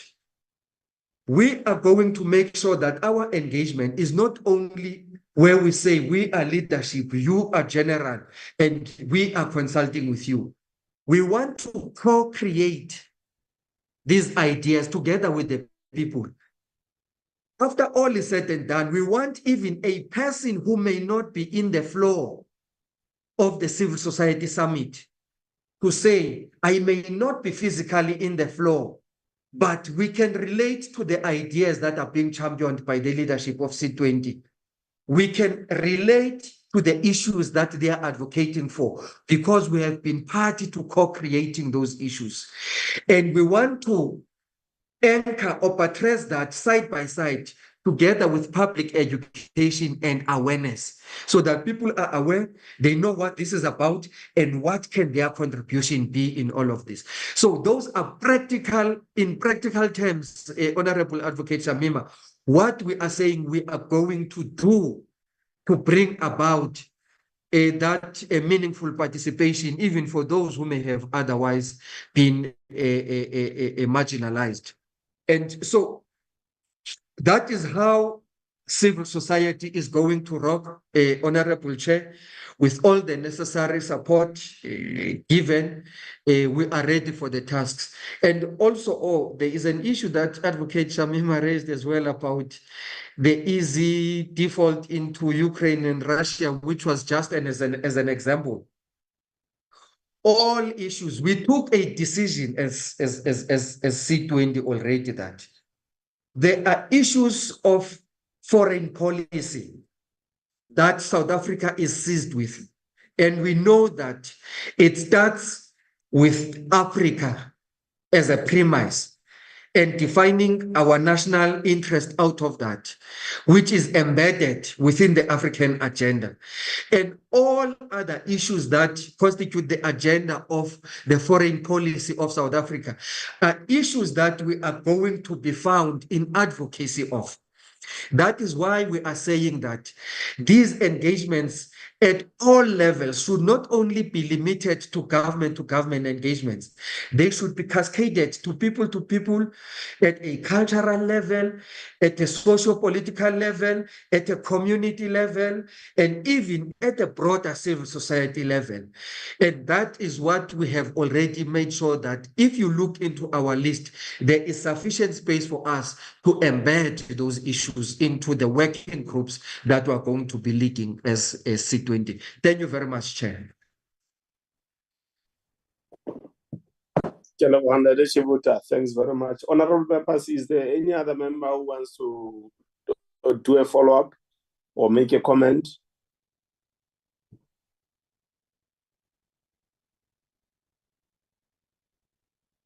No, thank you, Chair. I think we've been thoroughly clarified. Thanks. Okay. Thank you, Mr. Chair. I think this is well said. All right. Now, we want to thank all the presenters for honoring the invite to come and share the information with the portfolio committee. These portfolio committees, they belong to the people of South Africa. It's just that ourselves also as members of society, we are just given a different role from other members of society. But the essence of it is that these portfolio committees belong to the people of South Africa. So you can, at any time, you can call us, you can send emails, you can request meetings, you can insist that the portfolio committees must update you on any other matter that you may have raised. Those rights are enshrined in the Constitution of the Republic of South Africa, and they are fairly elaborated in terms of practice in the rules that govern how we run proceedings of Parliament. There are a lot of recommendations that have come from the presenters. We are going to be processing them as a committee, but at the same time, just to inform our presenters who were here today, we have had our first meeting as the portfolio committee with DERCO on G20 about 2 weeks ago. So we're going to be having this item as a permanent item, the G20, as a permanent item in meetings between ourselves and DERCO. What we will do is we will ask our committee secretary to send you dates on which we will be meeting with DERCO to discuss progress that has been made towards the G20, so that you can be aware of the extent to which ourselves and DERCO are interacting because DERCO are agents of the execution of the program through the executive arm of the state. We are the frontline troopers in the execution of the program of the people through the legislative arm of the state. I just hope that in future generations can look at these three arms of the state and whether we shouldn't have 4 arms of the state or 5 arms of the state. I'm saying this, honorable members and our presenters, because our presenters are people who deal with empirical evidence. When you look at empirical evidence for South Africa, it will tell you that there was a way in which we were governing ourselves before the colonizers arrived in South Africa. And over time, the manner in which we governed ourselves here was eroded by both colonialism and apartheid. I think for me, it's a tragedy for future generations if we, the living currently in South Africa, particularly the Black majority, we are not going to ensure that not only lip service is done to the manner in which we governed ourselves before we were joined in this country by the colonizers, but that concrete expression in policy and law has to happen with regard to how we fuse in the new dispensation, the manner in which we were governing ourselves here. I'm saying this because it would have been much better if you had the fourth arm of the state as being the manner in which we were governed here in South Africa. The possible fifth arm, it's civil society, because if you look at our current arrangement, it relates with civil society either as complainants who must be listened to, or people who must be imparted with information, or people who must advise. So they are in an advisory capacity, when actually at the center of South Africa's democracy, at the head of democracy, it should be civil society. Our society is evolving, so we shouldn't think that things are perfect because they are status quo, and we become comfortable with status quo, and that status quo then becomes dogma. And we don't even want to look at possibilities of changing things. So I'm just saying, thinking ahead, we didn't know that there'll be AI one day. AI is here. So if we are to plant the seeds for future generations, my view is that those are some of the things that we must start thinking about. And civil society, as it's imagined now, strongly, I like it. I like it because civil society can outlive political parties. Because civil society, it's civil society. It's not elected in terms of offices or some people coming together and saying we're forming a political party. So I want to thank the inputs that have been made here by various presenters. They are helping us to build a South Africa which is united, democratic, non-racial, non-sexist, and prosperous. And I hope that part of it is going to continue to help us to respond to what is in the preamble of our Constitution, which many people don't take serious.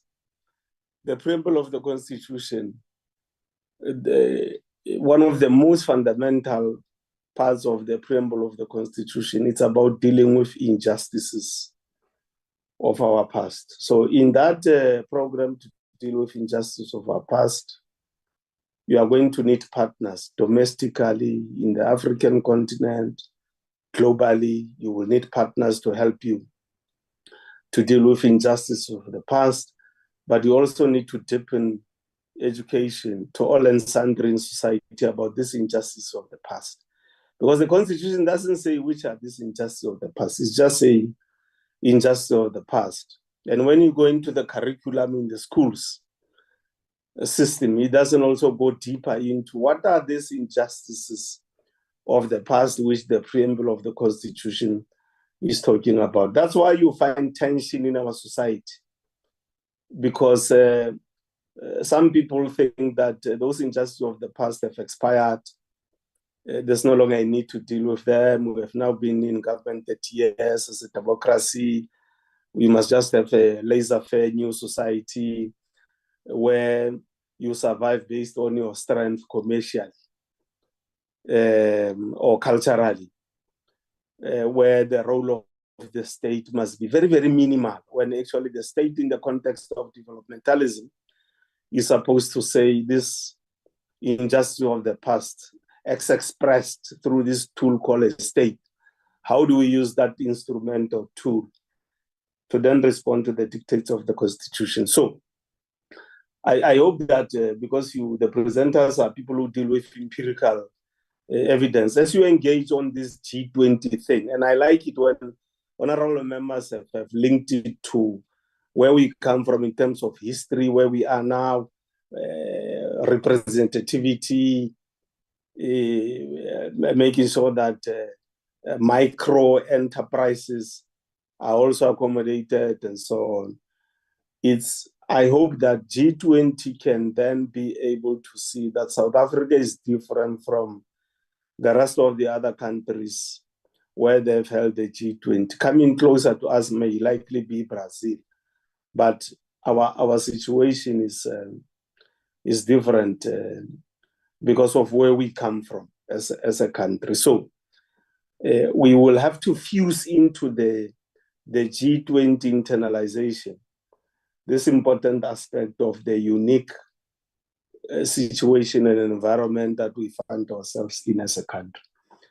So I don't think we're meeting for the last time. We will continue to interact, and thank you very much again for investing your intellect and time in interacting us with as Parliament. We will ensure that somehow also through the work that is done in Parliament in terms of plenary, we do bring to the attention of society these interactions that are taking place. I now want to take this opportunity, honorable members, to close the meeting officially. We will meet later during the debates, those who are going to the debates. Thank you very much. The meeting is now officially adjourned. Thank you, Mr. Chair. Thank you, everybody. Thank you. Thank you, Chair. Thank you very much, Chairperson. Thank you very Thank you, much. Chair. Thank you, Chair. Thank you very much. Thank you, members.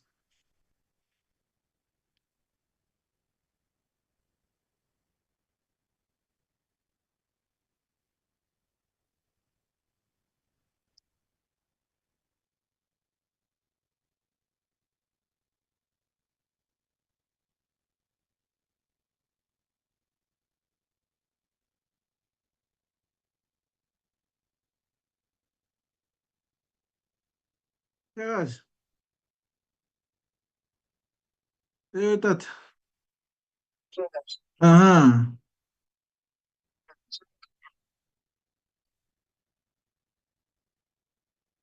Mm-mm.